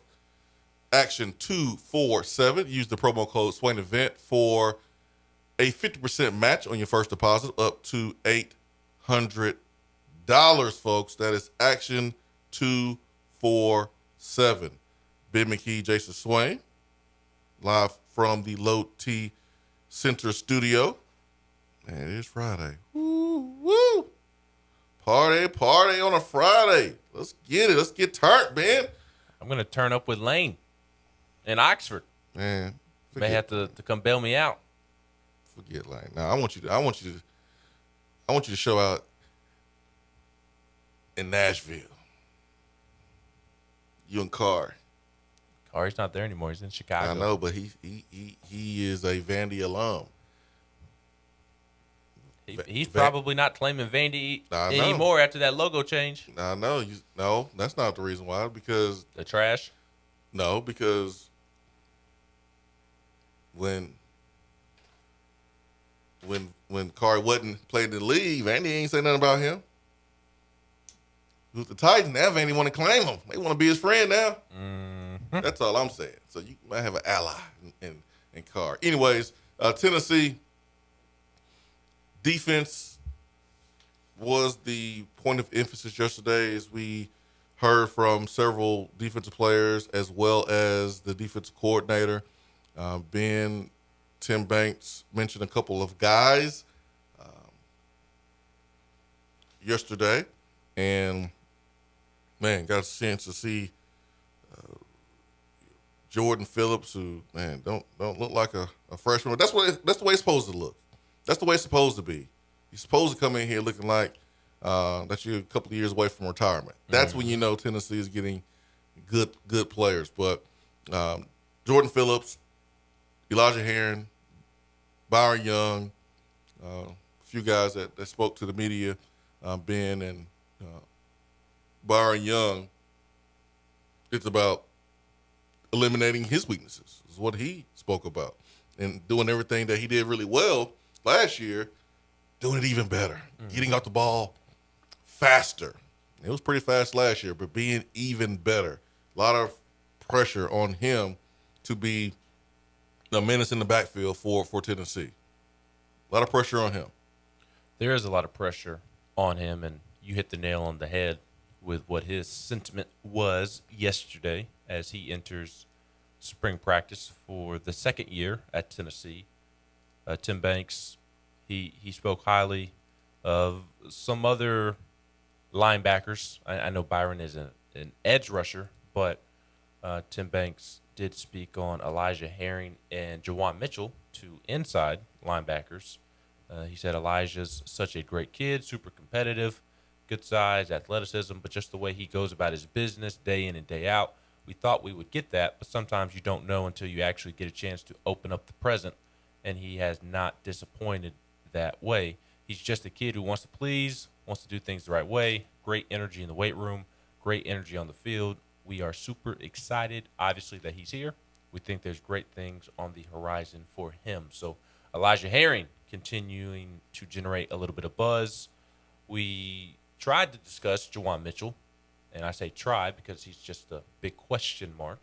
But we discussed him on the way out the door yesterday, and Jawan Mitchell is with the team, is practicing as he comes back from shoulder surgery. And Tim Banks said being healthy is the biggest deal. He's worked really hard to put himself in a position to contribute this year. Right now, we are pleased with his development and where he is. He's working hard. I'm really excited. Once we can totally get him going, I think he's going to be fine. I really do. He's worked hard. Obviously, sitting out and missing so many games, there is just some rust to be knocked off. But what we may have, or what he may have missed from a physical component, I think he'll make up just from sheer learning and seeing the system and having extra classroom time. I'm hoping from a mental perspective, he'll be further ahead. And obviously, once he can get going, we expect him to be able to help us in the program this year. And Swain, if they can get some production from Elijah Herring and Jawan Mitchell, that inside linebacker room all of a sudden is looking very different. Not going to be lights out with Al Wilson leading the way or anything of that nature, but Jeremy Banks is a really solid SEC linebacker. I don't think Aaron Beasley is as bad as most do. Not saying that he's a great football player or is a future pro, but I don't think he's bad. I think he's kind of middle of the road. I think he can contribute in some areas, and then obviously he has his weaknesses, just like any other player. So you put together a room of Jeremy Banks and Aaron Beasley with a contributing Juwan Mitchell, a contributing Elijah Herring as a freshman. Maybe you get something out of Aaron Willis. Inside linebacker room looks different if all those pieces come together. Yeah, I think different is a good word to use, because if we're going on what happened last year from the linebacker room, this defense will not be good. Cannot go out there and do the same thing we did last year. It wasn't good enough. I mean, you were trying to hold things together with the personnel that you had, that you inherited, and still not where you want it to be, where it needs to be. But Aaron Beasley got to play better. Mm-hmm. Like, he got to play better. Simple as that. We can't play the way we played last year as a group. I think individually he's better than that. Do you think he has the tools to be a consistent contributor on defense at this level? Physical tools? Yes. Yeah. I think he got the physical tools, but I think so too. Second year inside of a new defensive system, I think will only work better for him. I think he will play faster. He will be less hesitant in reacting and seeing things and going to make a play. So I expect him to be better. I think he will be better. Cannot play the way we played last year, for sure. I mean, he's a guy that could have played running back here, played both coming in. So he's athletic. We see that, but there was times where he stepped slow. And I think a lot of that has to do with the mental part of the game. So entering his second season, he should be better. And Tennessee needs him to be better. Tennessee definitely needs him to be better. Again, I don't think it's going to be an Al Wilson-led linebacker room, but if you can get some production out of Elijah Herring as a true freshman and Juwan Mitchell can get back to the guy he was at Texas, then I feel better about the inside linebacker room than I did going into spring. So we'll see how that plays out. A couple of other guys that Tim Banks talked about, Tyree West, the freshman defensive lineman, said that he's working, he wants to be good, he's figured out exactly how we do things and how we want things done. So from a talent perspective, I think he's going to be fine. Guys all learn differently and all have different experiences based on their high school and where they come from, but he's getting it. I know he wants to. He's smiling every day. He's excited to be here. I'm pleased with him. I'm happy he's here.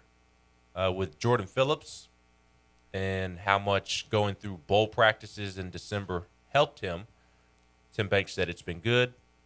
Kind of hard to evaluate D linemen and linebackers for that matter with no pads on. But the thing that I have loved about Jordan is he wants to please. He wants to be great. He's a high-effort type of kid. You tell him what you want to get done, and he's going to try to do exactly how you asked him to do it. From that perspective, he's been awesome. But just like anything, when you step up in class to a program like UT, it may take a minute. So it seems to be some promise there with Jordan Phillips, and I'll reiterate what Volville said. Volville went back and watched what Jordan Phillips had to say, and also said the same thing about Elijah Herring. But polite, well-spoken, respectful, really liked both of them and really came away impressed with both of those young men is what Volville said, and I agree. They were super impressive. I would encourage those who did not listen to them speak, go back and listen to them speak, because you'll pick up on those vibes for sure. The quotes that got me most excited from Tim Banks yesterday, Swain, was Elijah Simmons. And Chip Payne asked, did Elijah Simmons cut some weight? And according to Tim Banks, he did. I asked him about Elijah, and he said Elijah's one of the guys that we talked about who has changed his body. We think Elijah has a chance to be a really, really good player. He's worked hard to try to get his six-pack.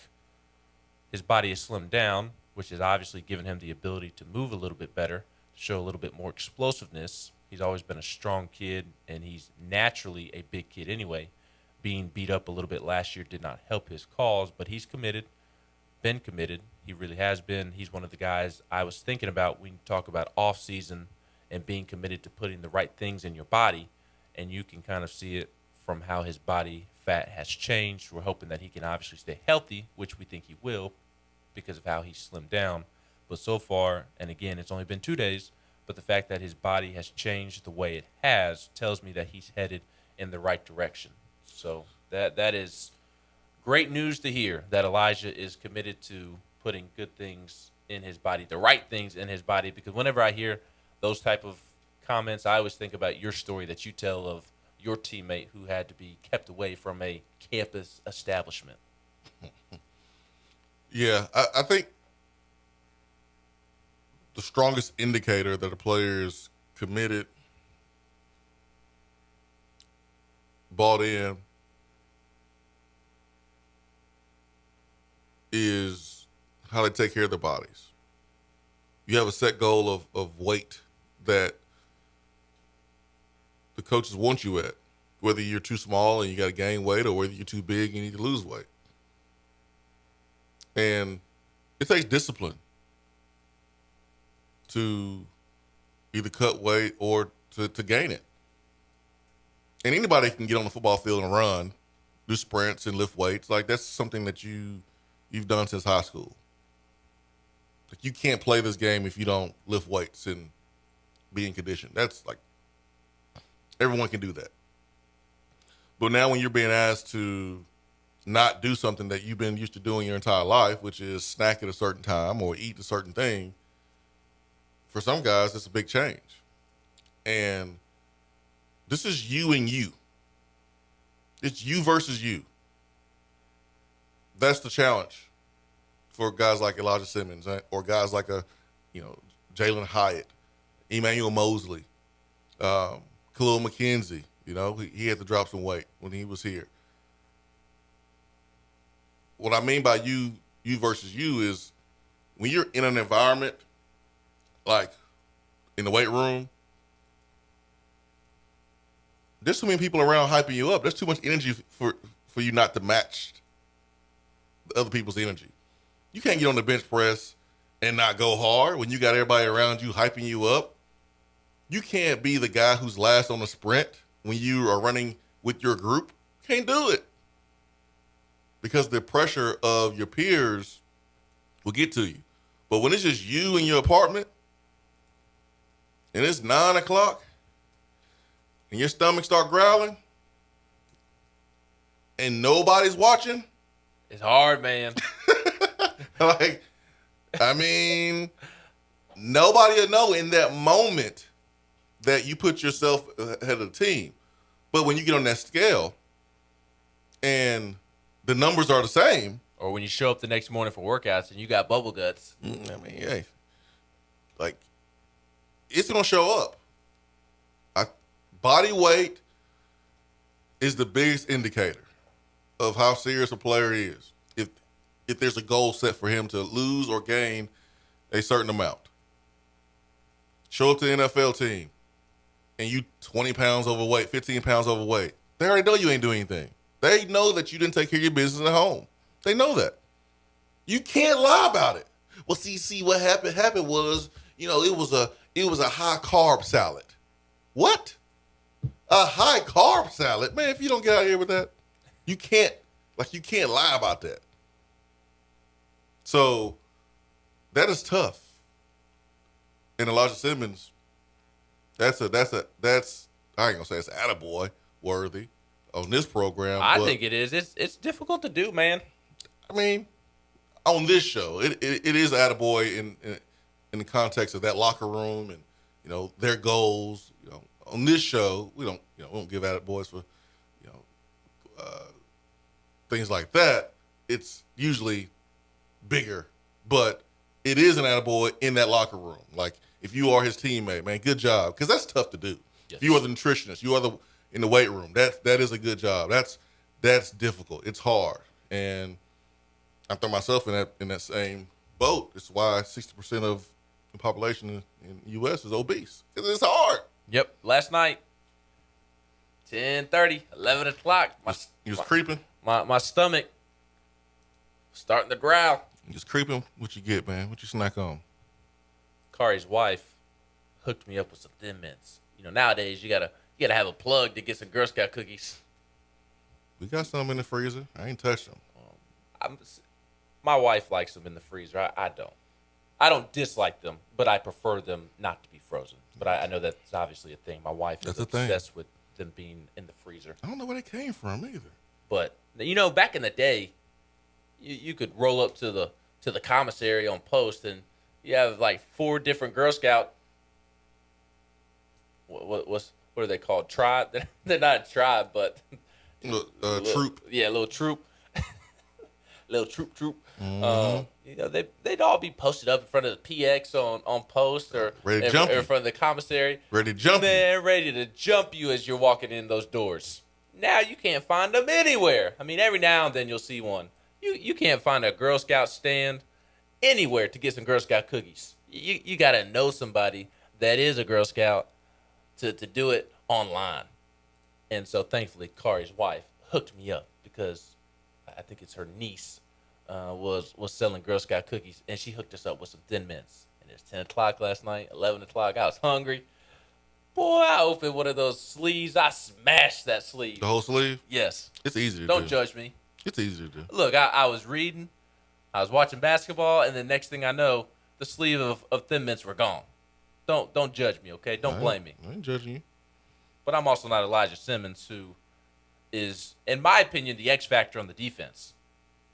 I mean, I think he is the guy that Tennessee has to have a big spring from. Because if he lives up to his potential and is a consistent contributor this fall and wrecking opposing offenses in the middle of the field, man, Tennessee's defense is going to be helped out in a lot of instances. Obviously, that would help against the run, help against the pass with him pushing the pocket, and would then help a secondary that may struggle this year because then they don't have to be in coverage as long. Mm-hmm. So I think Elijah Simmons is the X factor of this defense and the guy that he has to have a good spring for Tennessee. And we've been mentioning him for a while, but it's about that time, right? But to me, it's even more highlighted now that Matthew Butler's gone. You don't have Caleb Tremblay. You don't have Jaquan Blakely.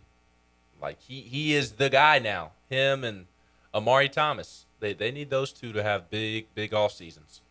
And it sounds like both have started in the right direction, which is great to hear. You know what to expect from Rodney Gardner. You know what you're going to get. You know the expectation. So you go do it. There's no surprises. I didn't know. No, you know. You know how he coaches. You know he's not going to sugarcoat anything. You know he's going to tell you what you need to hear, not what you want to hear. You know what type of energy you got to have in practice, what type of focus you got to have. You know there's no days off. So I expect guys like Elijah Simmons to bring it. 865-255-03. Titus Craig says, Ben, that's me as well. No judgment here. Yes, thank you, Titans Hashtag Craig. Thin Mints. Thank you, Titans Craig. Darth Vols says in front of Walmart is where the setup is at. Oh, look, and I packed me a box to go. You know, you make that one order a year of Girl Scout cookies. So I think we did 3 boxes a piece. She has her 3 boxes. I have my 3 boxes. She puts her 3 in the freezer. I keep my 3 out the freezer. And this morning, as I was getting my stuff packed, ready to go this weekend, I threw a box of Thin Mints in. Whole box? Yeah, I'm going to be gone for a weekend, chilling in the hotel by myself when I'm not at the stadium. Look, I packed some gym clothes too. They're the same bag. I'm not judging you, man. Gym clothes and Thin Mints. I'm not judging you. I'm the type that goes and gets in a nice workout, hour and a half, 45 minutes, however long. Depends on the day. I'm the type that goes, gets a nice workout in, feeling good about myself, and then I go home and I eat a sleeve of Thin Mints. Hey, I work out so I can have that sleeve of Thin Mints. Brian Hunsucker, speaking the gospel over here, says, Ben, you better be careful. Having a pregnant wife that's eating and snacking all the time is hard on the husband, too.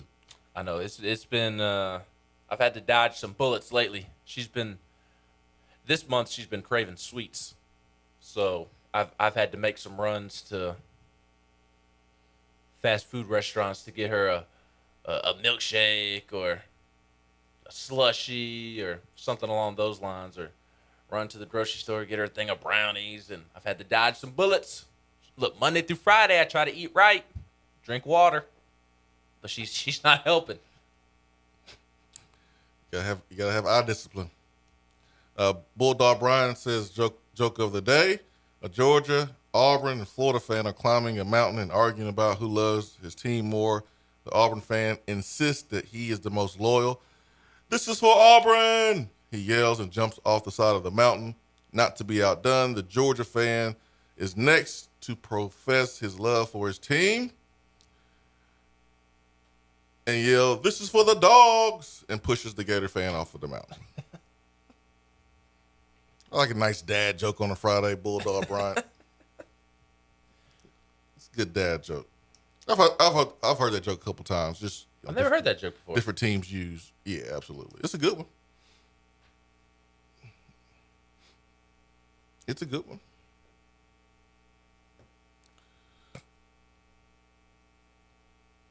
What you laughing at? Nelson saying that having a pregnant wife will have the husband shaped like Will Wade. Oh, those are facts. Like a pear. Like a can of busted biscuits. For real. Mm-hmm. What do you think Will Wade's doing right now? Eating a sleeve of Thin Mints. Don't compare me to Will Wade. I'm just telling you what he's doing. No, he's eating the something like coconut. Hey now. Very few Samoas, people like coconut. The Samoas, you better watch your mouth. I was just talking about like a coconut cake. Oh, okay. Like coconut in general. Okay, I was about to say. I like the Samoas, but I don't. Girl Scout cookies don't frequent our pantry throughout the year, so when I do order Girl Scout cookies, I get Thin Mints.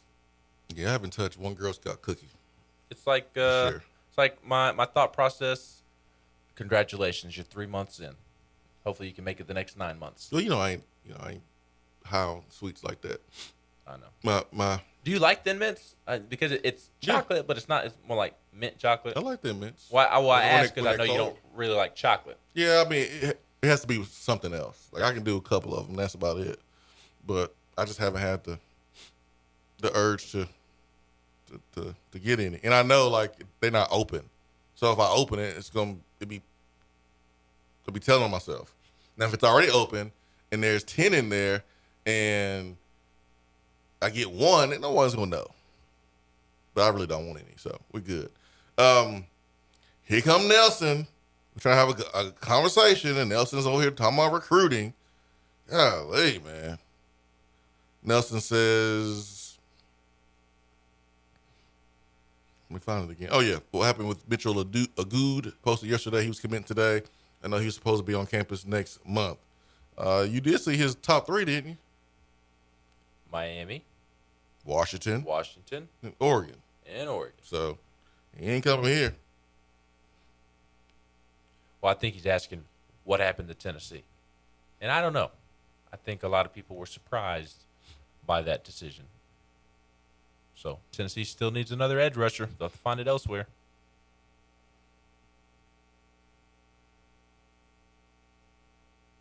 Coach Vols says, when are we going to start sinking some of this NIL money or transfers into the defense? That's my only worry with Heupel, is that our roster will be lopsided and stacked on offense.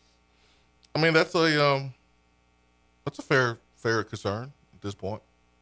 That's fair. Hey, who needs defense when you score more points than the other team, right? Right. Isn't that how it works? Until you lose to the Purdue C team. Well, Nico's going to put up 100 a game. But see, the offense didn't really perform all that well against Purdue. If the offense would have performed well, then the defense would not have mattered. See what I did there? If Joe Milton would not have missed 10 deep balls against Pittsburgh, the defense would not have mattered. See, if we play perfect football on offense for 12 games, then we'll be just fine. Who needs a defense? If Aunt Jan was Sam, he would be my uncle. Sorry, what? Whatever. I'm sorry, what? If Aunt Jan was a man, he would be my uncle. So if that's why you have a defense, so that way when the offense is not clicking, you just don't fall apart. So the commenter here is right. We do need to address defense and not put so much emphasis on offense. Same way that Pruitt put all of the emphasis on defense. Like you need to have a balanced approach when it comes to your players, man, and your focus on players. Like one can't be just so much stronger than the other to where you can still get beat. Tennessee's offense was great, but Tennessee's defense was 100 and something in the country in a third down percentage, and that can't happen. That got you beat against Ole Miss. It got you beat against Purdue. So, I have a question. How do people think we got Tyree West and James Pierce? Transfers. Tyree West and James Pierce? No, I'm talking about those guys in high school. Cope Vol asked about transfers. I know. I'm picking at Cope Vol. Yeah, the defensive recruiting has been different because that's a larger conversation to have. It's just been different. Like it doesn't even feel like they've targeted top guys like they have on the offensive side. Yeah. So old boy from Florida State. Jared Verse? No. The corner that opted out basically because he wasn't getting an NIL deal. Oh. The corner. Mm-hmm. So I don't think we're gonna go in that direction. And then in terms of Roe Torrance, who was from Alabama, jumped into the portal from Auburn, I don't think we're going to go into that direction either. So those were two players that people have been asking about on the text box. So now hour 3 coming up.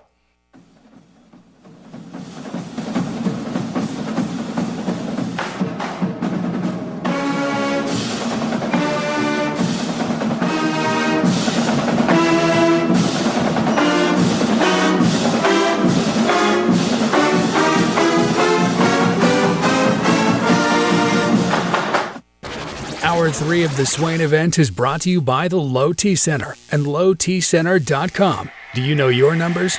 Feel like you again. Let us help.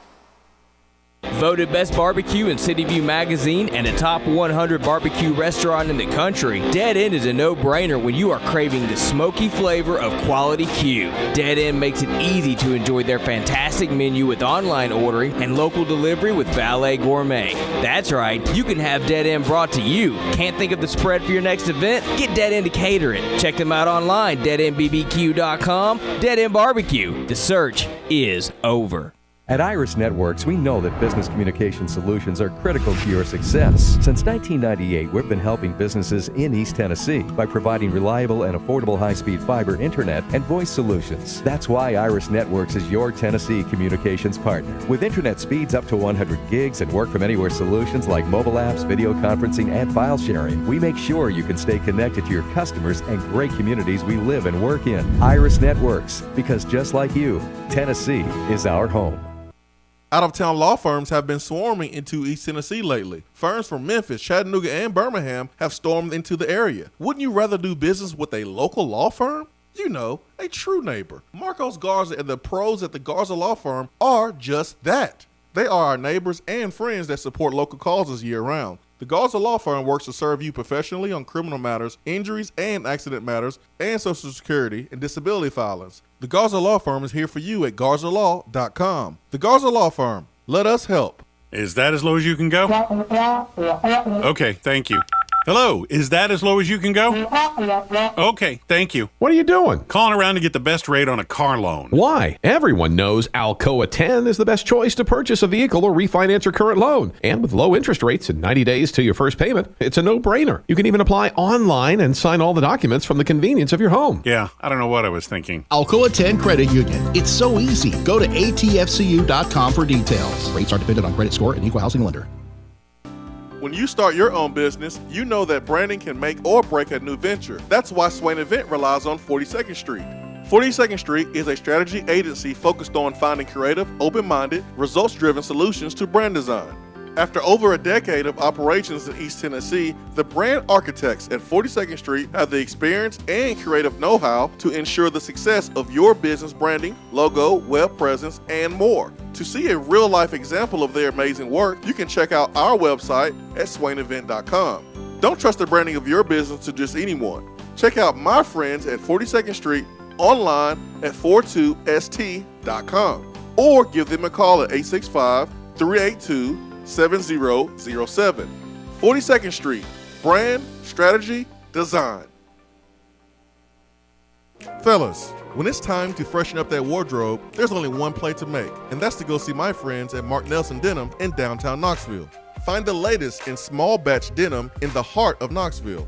Denim isn't all they do though. Mark Nelson also does custom suiting and blazers. Let your personal style shine with Mark Nelson. If you don't have time to go shopping for yourself but still want that fresh look, then sign up for the NN Society. Let the experts handle the shopping and get $300 worth of merchandise for just $150 every other month. That's 6 times per year to keep you looking styling every day. Let Mark Nelson Denim help you be the best you, because when you look good, you feel good. Go to marknelsondenim.com. Good morning, Swain Event crew. The new year is here and it's the 2022 East Tennessee real estate season. As I always do, I'm going to shoot straight with you. If you have a home to sell, then you need to give me a call ASAP. Inventory is low and I will get you the most money possible and more than you think trying to sell it on your own. If you are a seller that also needs to buy a home, you need to call me ASAP, as there are ways I can help you manage that situation and stay in your home until we find what you want. If you are looking to buy, you need to call me ASAP. You absolutely need someone on your side to help navigate the current waters, and you need someone that's going to do their homework and find homes that aren't on the market yet. Bottom line, you need to call me today ASAP. Jennifer Morris, Keller Williams Realty, 865-257-7897. If you are buying, selling, or considering investing in real estate this year, or email me at jennifermorris865@gmail.com. I hope to hear from you soon, and go Vols! JC's Tree and Landscaping Service specializes in quality tree work done at an affordable price. Trimming and removing trees are their specialty. They also offer other services like land clearing, stump grinding, crane services, and all of your basic landscaping needs for both commercial and residential. JC's will give you a free estimate and beat any written quote by a competitor to guarantee that you get the lowest price around. Don't risk your land with a fly-by-night service. JC's Tree and Landscaping is licensed and insured.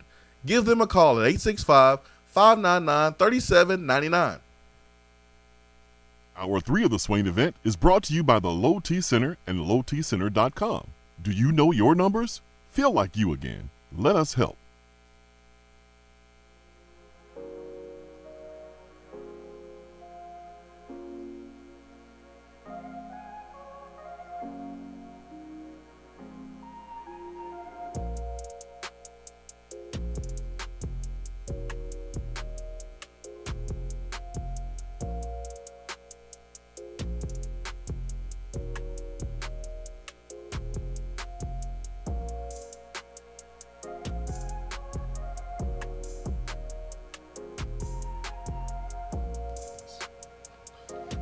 Hour 3 on a Friday here on the Swain Event.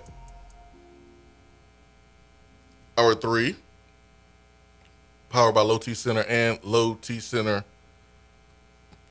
Reinventing men's healthcare. Tennessee, Ole Miss, the battle of the number ones.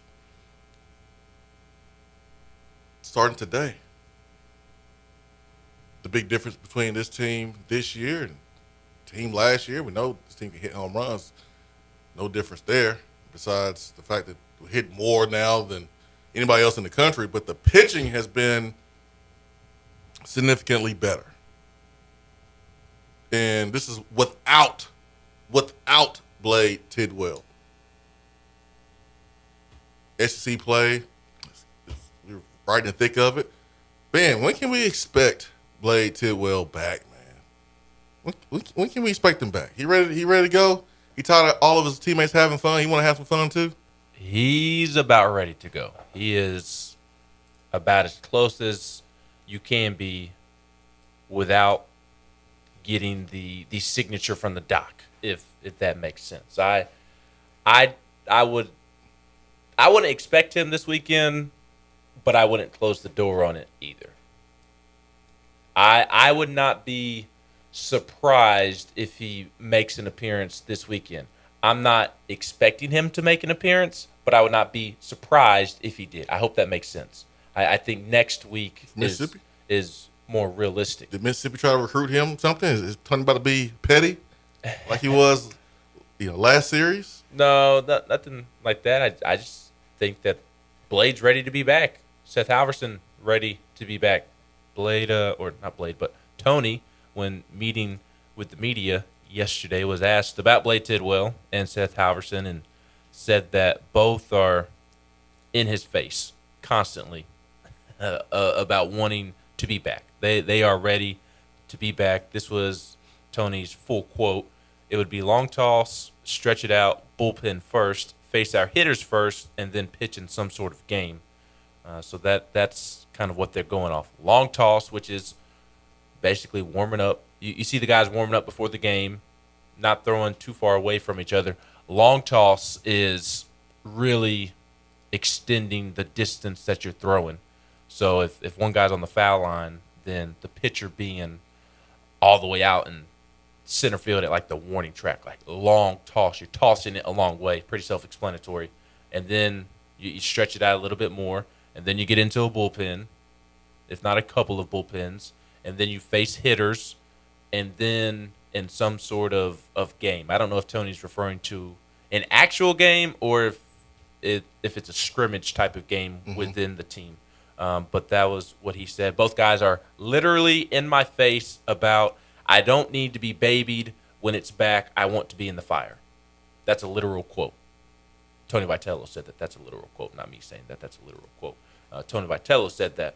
A literal quote from Blade and Seth is, I don't need to be babied. I want to be in the fire. So I think it's just Blade just chomping at the bits. Oh, he ready to get back. He's tired of seeing his teammates have fun. And him being on the sideline. So, again, I think next weekend against Vanderbilt is the most likely. Not 100% sure he'll be back for Vandy. I mean, if they feel the need to hold him out another weekend, they will.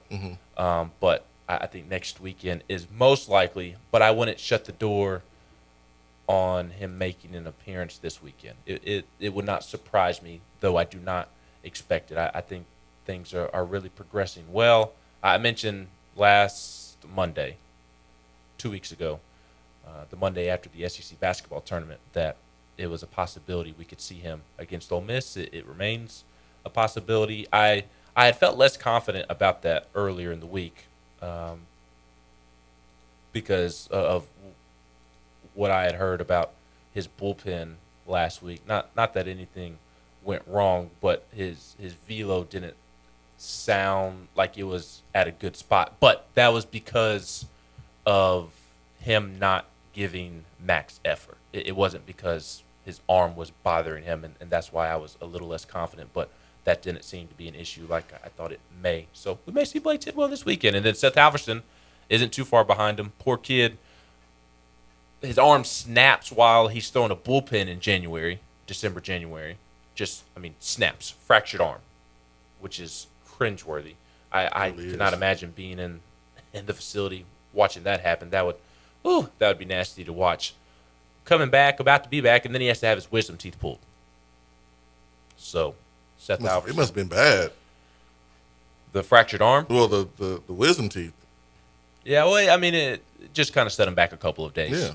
Nothing too crazy. Just unfortunate luck there. Yeah, well, I guess you're saying it must have been bad to have them pulled in the season. Yeah, I mean, like, gotcha. Something that maybe you can wait. Yeah, I don't know. I'm not an expertise in the wisdom teeth. Did you ever have yours pulled? Yeah, I had mine. Yeah, I had surgery on mine. And, you take funny videos? Well, they didn't have video phones back in the day. Back in 1977? Yeah, so I do remember being on the Laffy gas. And how old were you? I forgot. Sounds like you were in high school or so. No, it wasn't high school. It was before then. But, oh, wow. Yeah, I remember. It was annoying, man. Having to, like, use just syringe just to, like, clean out your where the holes were, with the wisdom teeth being, taken out. It was annoying. So, but yeah, I got them taken out a long time ago. Luckily, at least the last time my dentist took a look, I did not have any wisdom teeth, which explains a lot about me, I do admit. But well, you don't have any wisdom. Exactly. I mean, it makes sense that I don't have any wisdom teeth. Wisdom teeth are for smart people. Exactly.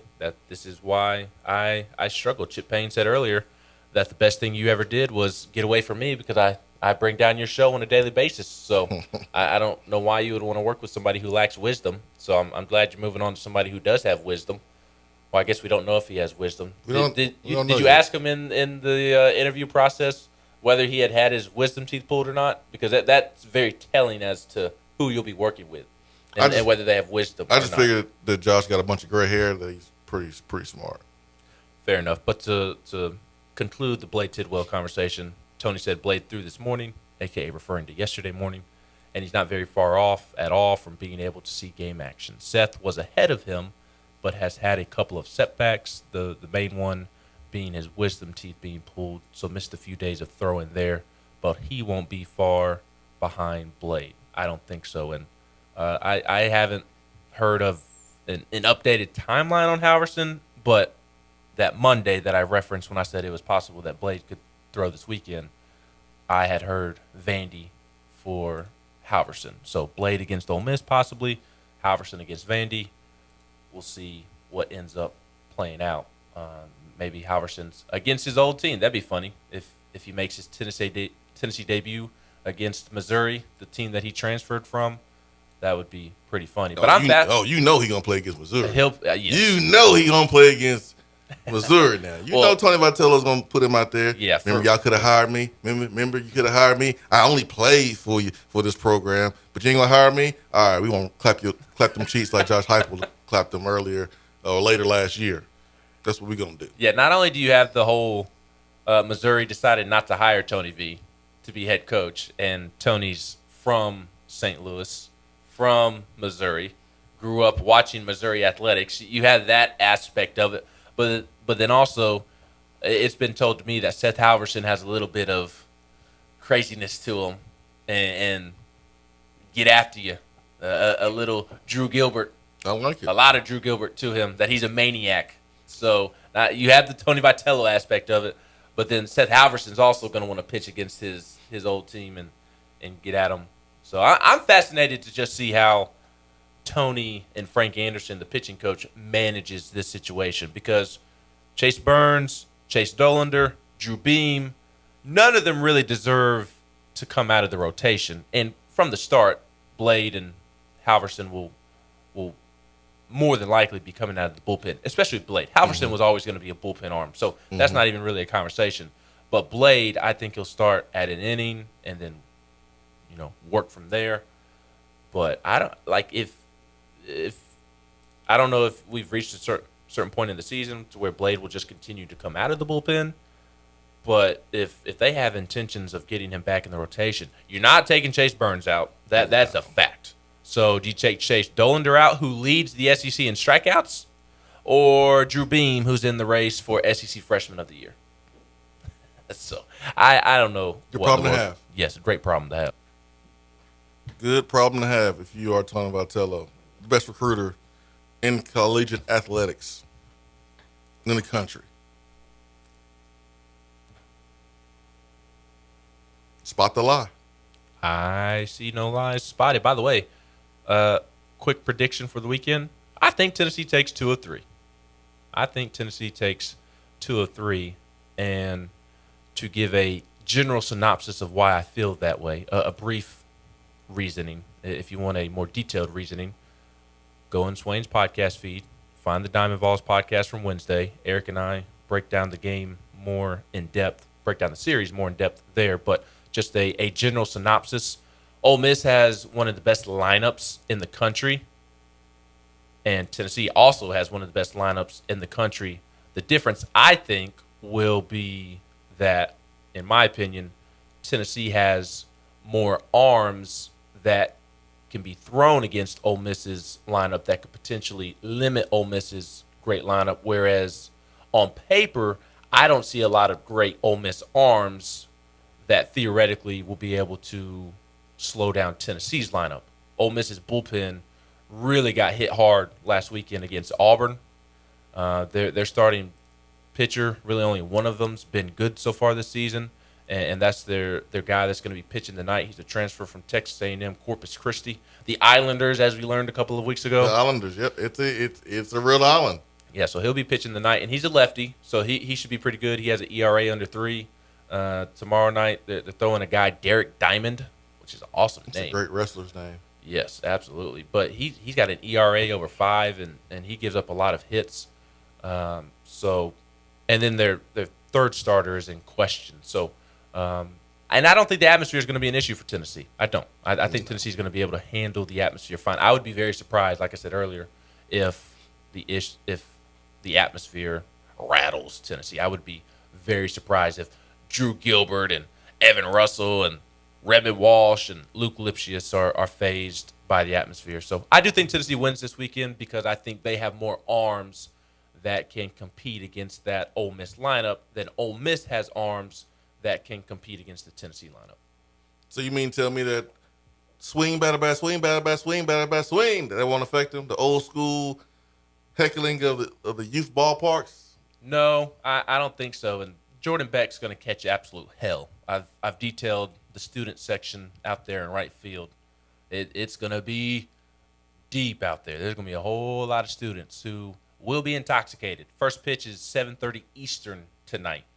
First pitch tomorrow night is at 8 Eastern. It's going to be a late night. They'll be drinking all day. Oxford, when everybody's on campus, Ole Miss, it's going to be a lot of intoxicated students there. So, and what else is there to do in Oxford? That as well. So Jordan Beck, he's going to catch hell out there in right field. Luke Lipsius at first, he's going to catch it. Trey Lipscomb at third, he's going to catch it. Whoever's out in left field, but they won't be phased. Drew Gilbert might try to jump over the fence and go fight somebody. Drew Gilbert's going to treat an Ole Miss fan the way Devin Booker treated a heckler a couple nights ago when he was dribbling up the court. You don't know what I'm saying? You have to Google it. Look it up on Twitter. Let's get to Turkey Man. Turkey Man, good morning. Good morning, individuals. Good morning, sir. I hope you guys have a great weekend. I was going to ask Ben a question, too, about baseball there, if you don't care. Go for it. Hey, Ben? Yes, sir. What does Tony do as far as working? He's on scrimmage. I don't think he would scrimmage too much, but I think he'd probably work some scenarios, situations possible. But what does he do in that regards? When the season gets started, how does he do that? And what kind of situations are you referring to? Well, for instance, you was talking about the throwdown, the holding the runner. That's a weak point apparently right now. That's a situation, a scenario to try to work on in practice to try to build that, make it stronger. Yeah, they. Most of those things are handled in the fall. They go over those things in depth in the fall, and then hit on them in the preseason when they return from Christmas break, and then they play 60 games, 3 on the weekend. They typically take Monday off, if I'm not mistaken, unless he's changed that recently. They come back and they play on Tuesday, and then Wednesday, Thursday is light practice. So They handle those situations in the fall and then brush up on them throughout the season, if need be. As I'm sure you know, you obviously coach baseball. If your team, if base running is an issue this weekend, they're going to come back next week to Lindsey Nelson and work on base running before going to Vandy. Or if the cutoff man is an issue this weekend, they'll come back and work on it. So most of those things are done prior to the season, and then they'll brush up on them as they go. Well, the question, what you said about the pitcher returning, didn't know if that being in a scrimmage during practice or but I was thinking, well, they probably wouldn't do much scrimmage in practice because they'd probably be working individual situations. Right. Well, what I think that would look like, Turkey Man, is like there are guys on Tennessee's roster who are maybe redshirting or the guys who aren't getting as many at-bats in a game. They'll set up a time at some point during the day of like, okay, we're gonna have pitchers throw to live hitters at 4:00 today, and then Blade would throw against guys that are redshirting or aren't getting in-game at bats, and that would be kind of a mock game, I guess you could say. I see. The other question I was going to ask you has got to do with a left-handed batter and a left-handed catcher. Have you ever seen a left-handed catcher?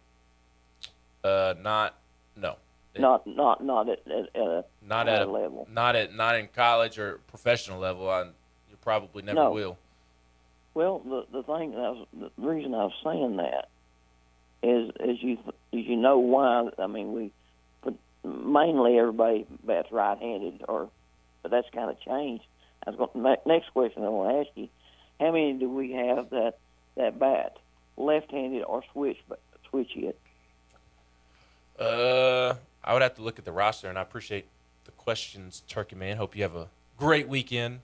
I don't think that there's any switch hitters on the team off the top of my head, and they have, I would say, upwards of 7 or so lefty batters. I just don't know the exact number off the top of my head. They have Drew Gilbert, who bats lefties, 1, Christian Scott, 2, Ryan Miller, who's redshirting, 3, 4, 5, 6, 7, 8, 9 lefty bats. Just skimming through the roster real quick, and nobody that hits switch-handed. Nobody who is a switch hitter, I should say.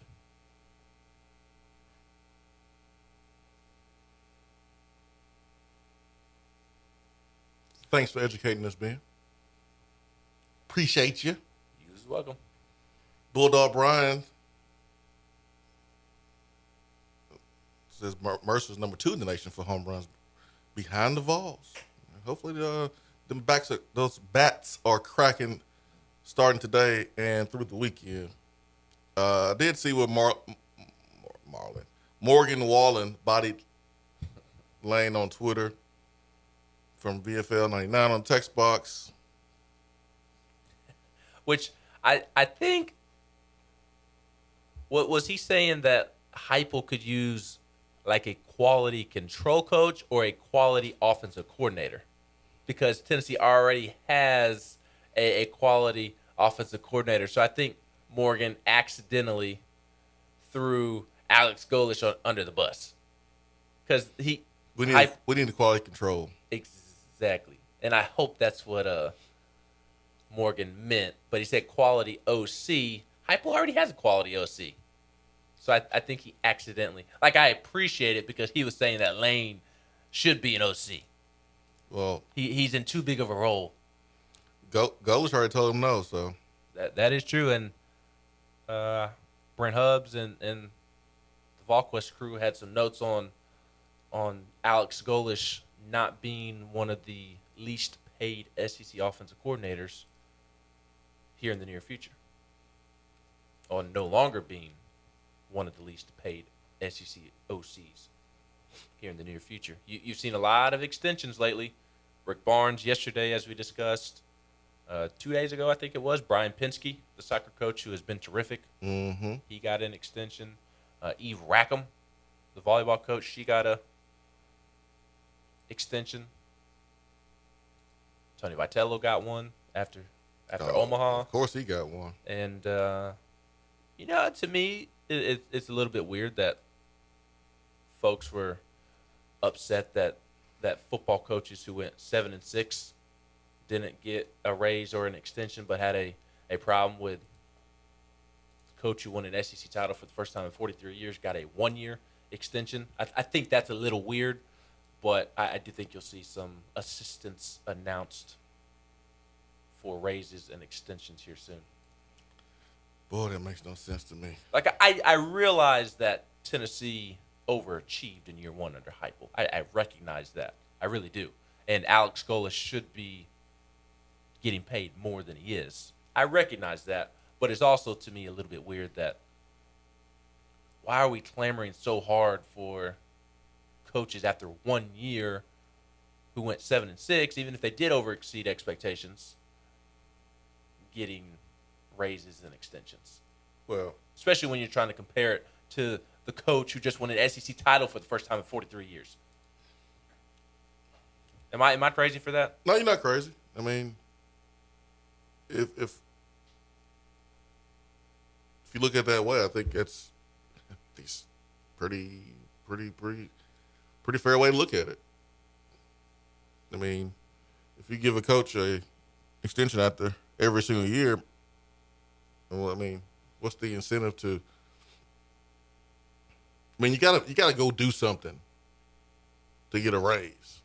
And I know Heupel exceeded expectations, but my goodness, he just got here.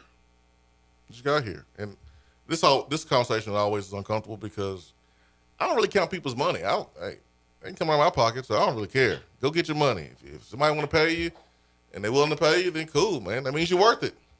If somebody's willing to pay you, go get it. This time of year is NFL free agency, and everyone has all these takes about other folks' pockets, and I'm like, hey, man, if the Dolphins want to pay the Jaguars want to play Christian Kirk, and they think he's worth that money, then cool. If Tennessee wants to go give an extension to a assistant coach and pay him a lot of money, cool. If he did a good job, but if you do a bad job and you get an extension, then okay, now we got some issues. But hey, if the coach did a good job and the school wants to take care of you, I'm all for it. Let's go. Let's go back to the phones. We got a Volstorm. Volstorm, good morning. What's up, boys? What's up? What's up? Why would anybody have a problem with Rick Barnes getting an extension? The man just won the SEC tournament. Dude, it's a narrative that some folks have to maintain, and pride will get in the way because they had a hot take about Rick Barnes that was proven wrong, and I guess I want to keep it going. That's the only thing I can think of. Well, remember the discussion we had a little while back about whether or not the season was a success? Mm-hmm. And the expectation was a Sweet 16. I said, that success would be the Elite Eight, or if we won the SEC tournament. To me, it was a success, so he deserves an extension. This isn't like, we want to make sure the coach is still around so he can recruit, so we'll give him an extension for recruiting purposes. Yep. No, Barnes actually did something. Yep, I'm with you. It just all goes back to the NCAA tournament conversation that people think is black and white. And for the millionth time, I get it that Rick has been underwhelming in his 4 tournaments at Tennessee. But like I continue to say, I also think that there's circumstances and context to 2 of the 4 losses. Like, I'm sorry. I don't blame Rick for the Purdue loss or the Michigan loss. I'm not mad at him for those losses. I'm mad at him for Oregon State. A little less mad about the Loyola loss. But I think there's context to Purdue and Michigan. That was a coin flip. Both teams played great games in those games, and it's the NCAA tournament. You think Kentucky football will get mad at Stoops at some point for winning 7 games and try to run him out of town? At some point, yes. 7 or 8 games? At some point. When? It happens everywhere. Do you see that in the near future? Everywhere. Yes. Things get stale. They are happy as all get out in Lexington. And Stoops has, ain't like he just got there. He's been there for a while. They were mad at him this year for not winning the East. They can be mad all they want to. I'm talking about, fans can, little pockets of fans can say what they want to say, but administration is 1,000% behind him. They gave him him a raise, more money. He ain't, the administration is happy with him.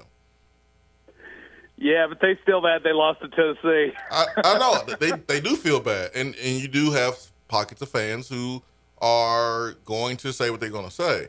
But Stoops hasn't left because he's in paradise. The expectations are 7, 8 wins because they historically are not 9 to 10 win type of program. And eventually that bar will raise, but right now that's where it is. I look at Tennessee basketball kind of the same way.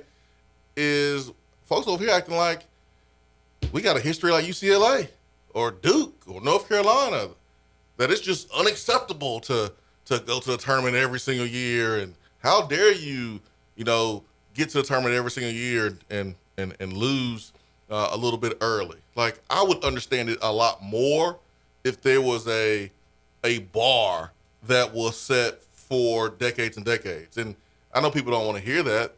I know people like to say, well, you always compete. You always strive for greatness and want to be the best. I get that, understand that, totally agree.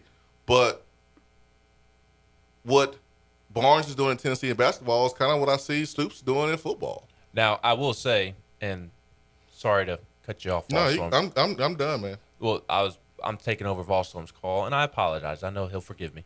But to your point, they won 10 games this year. So he turns around and wins 7 or 8 this year.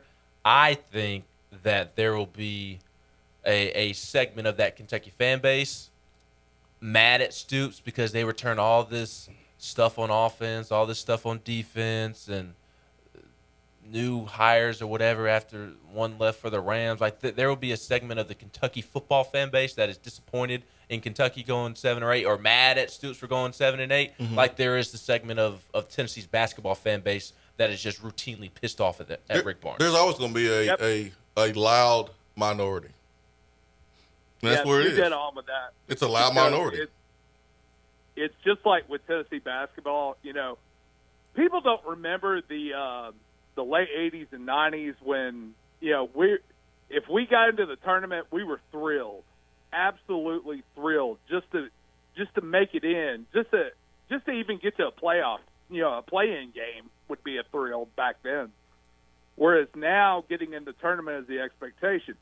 Same thing is happening with Kentucky football. They expect we have to have at least 7 or 8 wins, and if we don't get up to 9 or 10, it's a disappointment. But Kentucky has lost personnel-wise. Kentucky's lost quite a bit. They're not going to be the same team next year they were last year.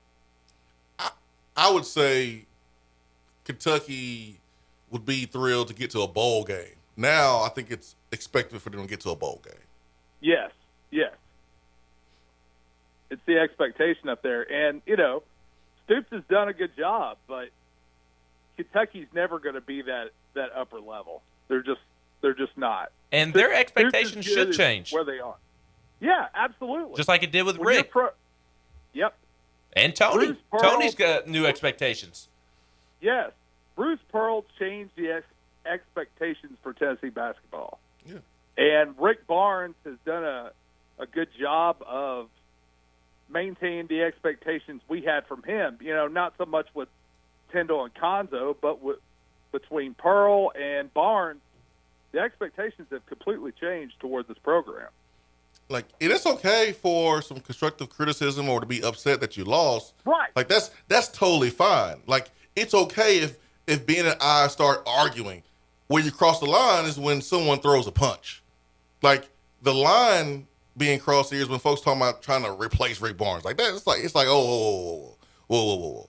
now we doing too much. That's where I stand. Because early this season, I had my criticisms of post play and the evaluation of the post players, and then it didn't become much of an issue because the guard play became so much better, and then we learned how to play to our strengths, and we were winning games. But like I had my own criticisms based on what was going on offensively and what we were not getting out our post players. But that's fine. Just like the small pocket of Kentucky fans who are upset that Kentucky didn't do more with 10 wins, that's fine. But when you start talking about replacing Mark Stoops, that's when you're like, whoa. Who else? Who you going to get that's better than Mark Stoops at Kentucky? Who else you going to get better right now that's better than Rick Barnes at Tennessee? Who's going to go to Kentucky? Well, who would go to Kentucky? My buddy John Summerall, who's the coach at Troy head coach, he'll go there and snap of a finger. I mean, I Volstorm. Oh, yeah, because he wants to check. Well, that's his old school. But I get what you're saying. Volstorm, I get what you're saying, and I know Kentucky's a rival. And, look, I hate Kentucky, and I know we're not supposed to say what I'm about to say, but it's not like Kentucky doesn't have the resources to be competitive. No, they put it into basketball. Yes, but you're correct. But as we have seen with Tony Vitello, you get somebody in there that fans adore, you start winning at a high level, and all of a sudden that program starts to get more resources. And like Kentucky's a state university, they have the resources to put into football if they want to, just like baseball. Tennessee has the resources to put into baseball if they want to. And Tony Vitello, his personality, his winning, has really gotten a lot of people on board, a lot of prominent boosters and prominent people throughout the state. So I know we like to joke on Kentucky football, but if Mark Stoops wanted to, like he could stay there and really build Kentucky into something, not national title contender, but I think a team that can compete to win the SEC East because, again, they have the resources. They've always neglected football because of basketball. Yeah, but is Kentucky football going to have the same resources as Georgia or even Tennessee? No, probably not. They do. They just choose to use it basketball. Right, and see that what Swain just said is kind of what I'm saying is they have the resources. They just choose not to tap into them. They use it mostly in basketball. They've used more in football. Right. It's not like Vanderbilt or Carolina or Missouri to where those schools just don't have the resources. Kentucky football's got that history of they gave Adolph up a Cadillac and gave Bear Bryant a gold plated cigar lighter or something. Yeah, that's pretty crazy. That is Kentucky sports in a nutshell. Yeah, I mean, but my point is like if you reverse it and do the same thing for Tennessee with football, basketball, like basketball arena was upgraded in the last 20 years, and you look at the big time donor boxes up there now, and the renovations done to the basketball arena. Kentucky football went through renovations with their stadium to make it, more appealing, to show people that we take Kentucky football serious. So I think both schools have the resources. There's millionaires at Tennessee, there's millionaires Kentucky, but they just for so long poured into basketball, and for so long here we poured into football. Now we're seeing you can win in other sports, and I think those resources are being spread in other sports. So I think there's some parallels. It's not identical, but there's some parallels between Kentucky football and Tennessee basketball. Oh, just wait till this conversation about Barnes shifts towards Tony Vitello. He's one of the highest paid coaches in the SEC. He was ranked number 1 earlier this season, and we didn't win a single Omaha game. Look, it'll start happening. Expectations shift. Expectations shift. They did for Rick. They have for Tony. They will for Heupel. They will for Kelly. Like everybody's, even with the Lady Vols, everybody's okay because most people understand the circumstances of the season. Everybody's mostly okay with the Lady Vols being in the Sweet 16. But like going forward, like people aren't going to be happy with just getting to the Sweet 16. No, because the more success she achieves, the more people want. Yes, as it should be. Like I get it. You establish that you're capable of doing something. You should strive to meet those expectations every single year. That's in every walk of life, in my opinion. Absolutely.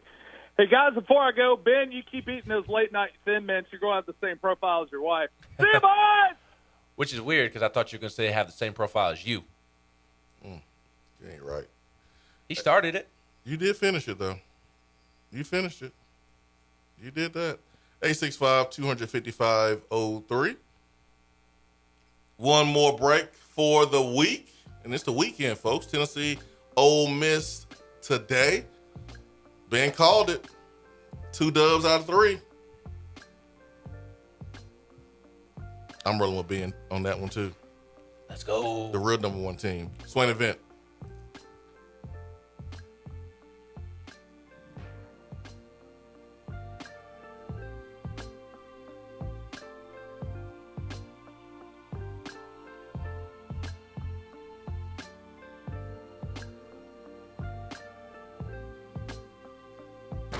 Hour 3 of the Swain Event is brought to you by the Low T Center and lowtcenter.com. Do you know your numbers? Feel like you again. Let us help.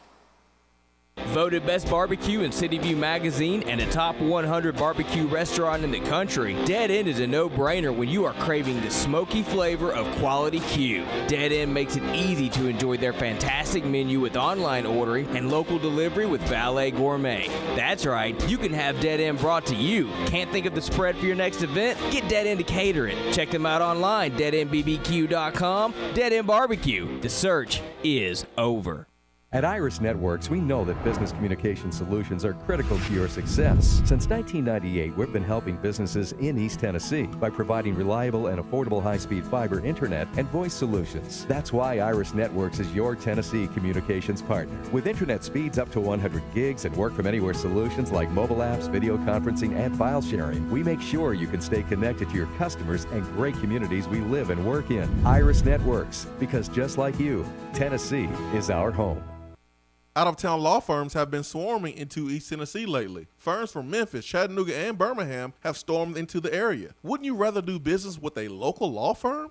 You know, a true neighbor. Marcos Garza and the pros at the Garza Law Firm are just that. They are our neighbors and friends that support local causes year-round. The Garza Law Firm works to serve you professionally on criminal matters, injuries and accident matters, and Social Security and disability filings. The Garza Law Firm is here for you at garzalaw.com. The Garza Law Firm. Let us help. Is that as low as you can go?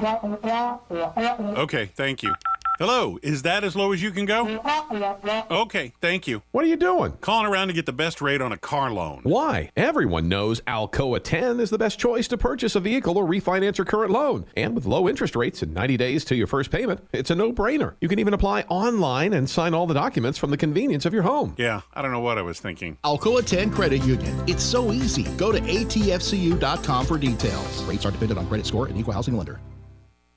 When you start your own business, you know that branding can make or break a new venture. That's why Swain Event relies on 42nd Street. 42nd Street is a strategy agency focused on finding creative, open-minded, results-driven solutions to brand design. After over a decade of operations in East Tennessee, the brand architects at 42nd Street have the experience and creative know-how to ensure the success of your business branding, logo, web presence, and more. To see a real-life example of their amazing work, you can check out our website at swainevent.com. Don't trust the branding of your business to just anyone. Check out my friends at 42nd Street online at 42st.com or give them a call at 865-382-7007. 42nd Street, brand, strategy, design. Good morning, Swain Event crew. The new year is here and it's the 2022 East Tennessee real estate season. As I always do, I'm going to shoot straight with you. If you have a home to sell, then you need to give me a call ASAP. Inventory is low and I will get you the most money possible and more than you think trying to sell it on your own.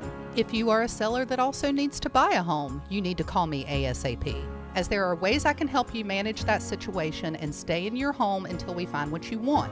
If you are looking to buy, you need to call me ASAP. You absolutely need someone on your side to help navigate the current waters, and you need someone that's going to do their homework and find homes that aren't on the market yet.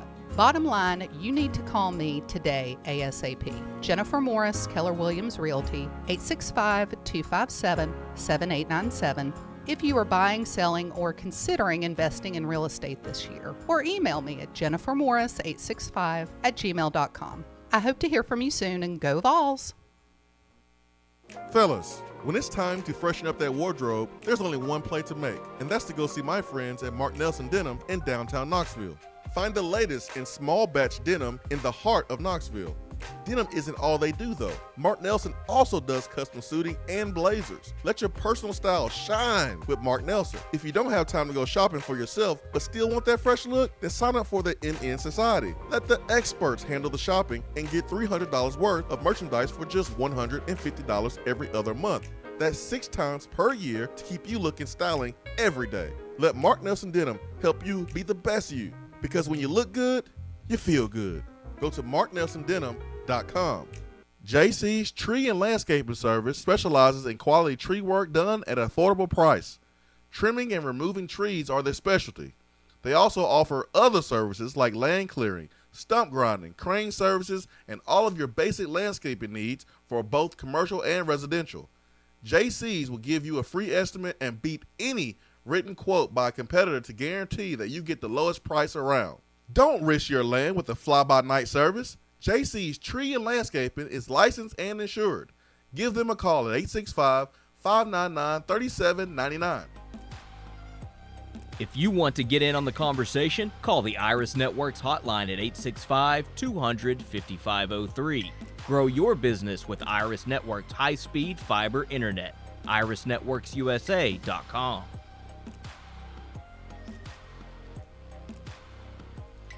All right, let's get to the Iris Networks hotline. Let's bring in Jay. Jay, good morning, sir.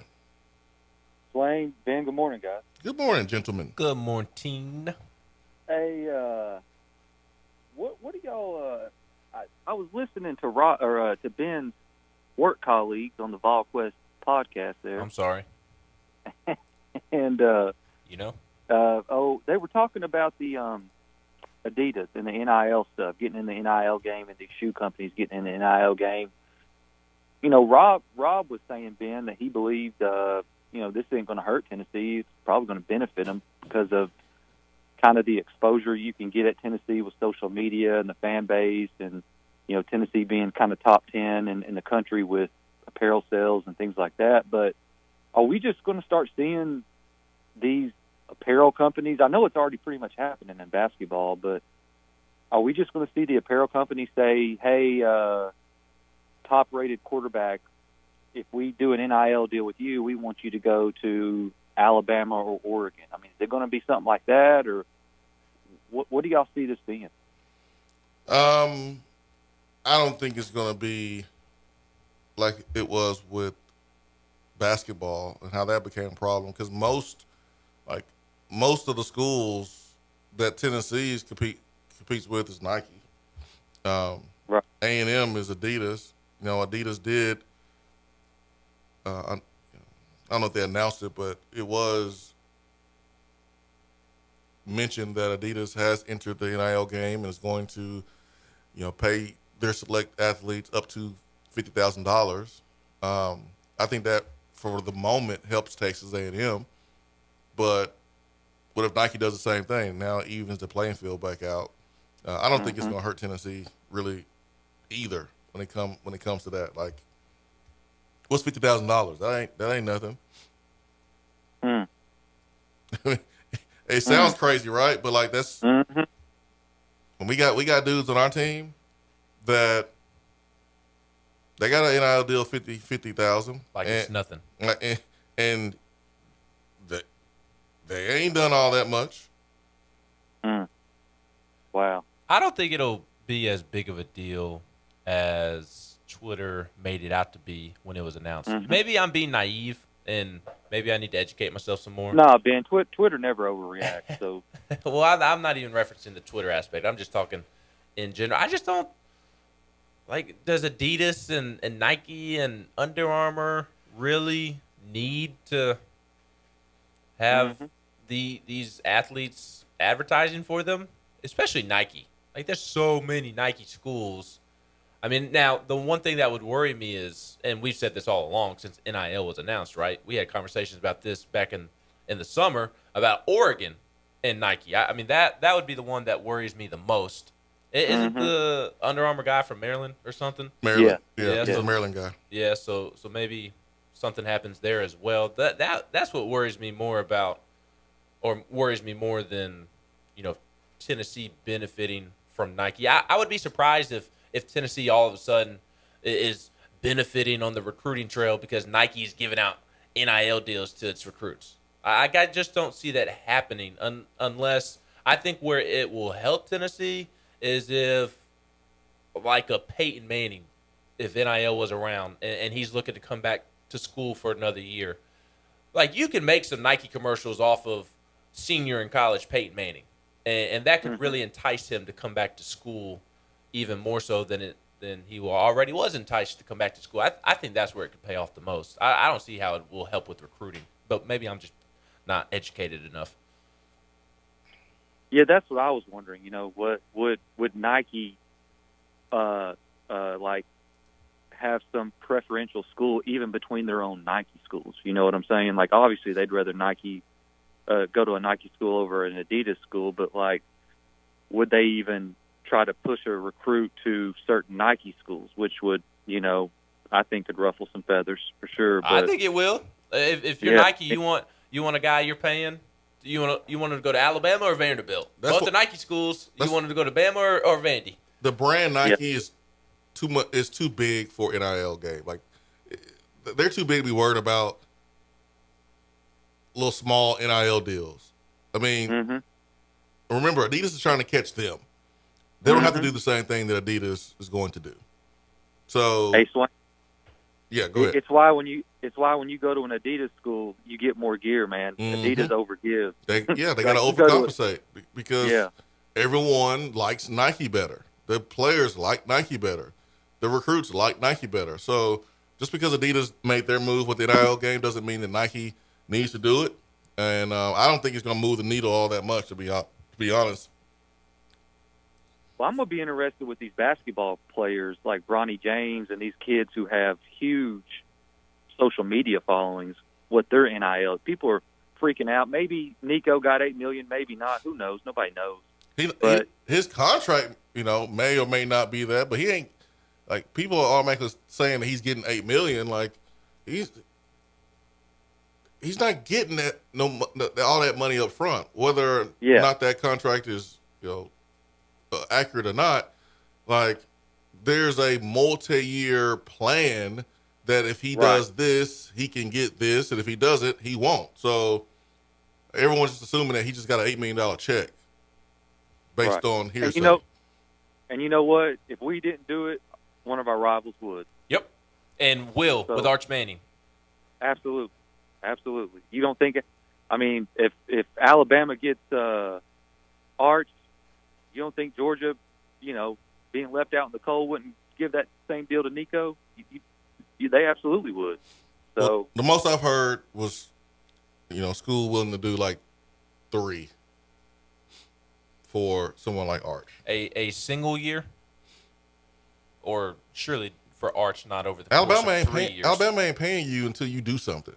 Which I kind of like that a lot. Yeah, like Bryce Young. Tennessee's just not in that spot. Like Bryce Young, who won the Heisman, like he made some cash and probably is the highest paid guy on the team. But Alabama don't have to pay guys, NIL deals before they get there. They'll give you maybe some money on the table. I mean, that's been going on for hundreds of years in college football, right? But like this thought of giving someone that type of money before they even do anything and making it a part of the NIL, I mean, they don't have to do that. Do y'all think that Manning kid is getting some hype because of his last name? Hard to believe the name doesn't have something to do with it, but he is good. He was really good. He's a stud, but I'm sure it's it can't not be a little bit of the name. But the quarterback evaluators say that he's good. And here's the other thing: Nick Saban doesn't care about the last name. If he didn't think Arch Manning was good, he wouldn't be going after him. Oh, I know he's good. I just think he's not taller than Nico. I don't think he has a stronger arm than probably Nico does. I don't know if he's more athletic than Nico is. I know he's got some mobility. He's not Peyton in that regard, but I just think, I don't know. I just wonder what he does, because he's got like a daggum 100 rating on these recruiting services. I'm wondering what do they think this guy does better than Nico or the kid from Southern California? But that's what I was wondering. I think part of it, of the difference, and I'm not a quarterback evaluator, but it seems like with Nico, there's more ceiling there, whereas maybe the floor with Arch is higher. Arch is more polished. Yes, he's more college ready from a quarterback standpoint, whereas Nico should pretty much be college ready, but he's not as developed or as polished. I think the way you said it is a real good way of saying it. Well, guys, y'all have a good weekend. The next week's the last week, right? Next week is the last full week, correct? Last full week of the program. So it's nice knowing you, Swain. We'll rock it out, and do our thing. But until then, we got a couple seconds left in the program. Tennessee, Ole Miss, got Lady Vols this weekend. Chance to go to the Elite Eight, going up and playing Louisville. Louisville. Got some prospects that'll be on campus, mainly Brew McCoy. So there's a lot of things going on this weekend like there has been over the last couple weekends. And most of it, if not all of it, has been positive. So let's get it. Let's have a great weekend. Monday, we'll be back to talk about it all. And hopefully we are talking about a sweep of Ole Miss. But I can handle a series win. I want the sweep, though. It's all about the series win. I want the sweep, but it is about the series win, no doubt. I do too. No doubt about it. So a lot of positive momentum for Tennessee. We thank you for making the Swain Event part of your morning this week, and we'll do it next week as well. Hour 3, powered by Low T Center and lowtcenter.com, reinventing men's healthcare. Locations all across Tennessee, Nashville, Chattanooga, Tri-Cities, Knoxville. The location right here in Knoxville, their telephone number is 865-392-1388. Starts with your comprehensive health assessment. Gentlemen, get those levels checked. Let Low T Center put a plan in place for you so you can feel like you again. Go with a provider that you trust. lowtcenter.com. Again, reinventing men's healthcare. For Ben McKee, I'm Jason Swain. Hope y'all have a great weekend. Peace and love. We are out.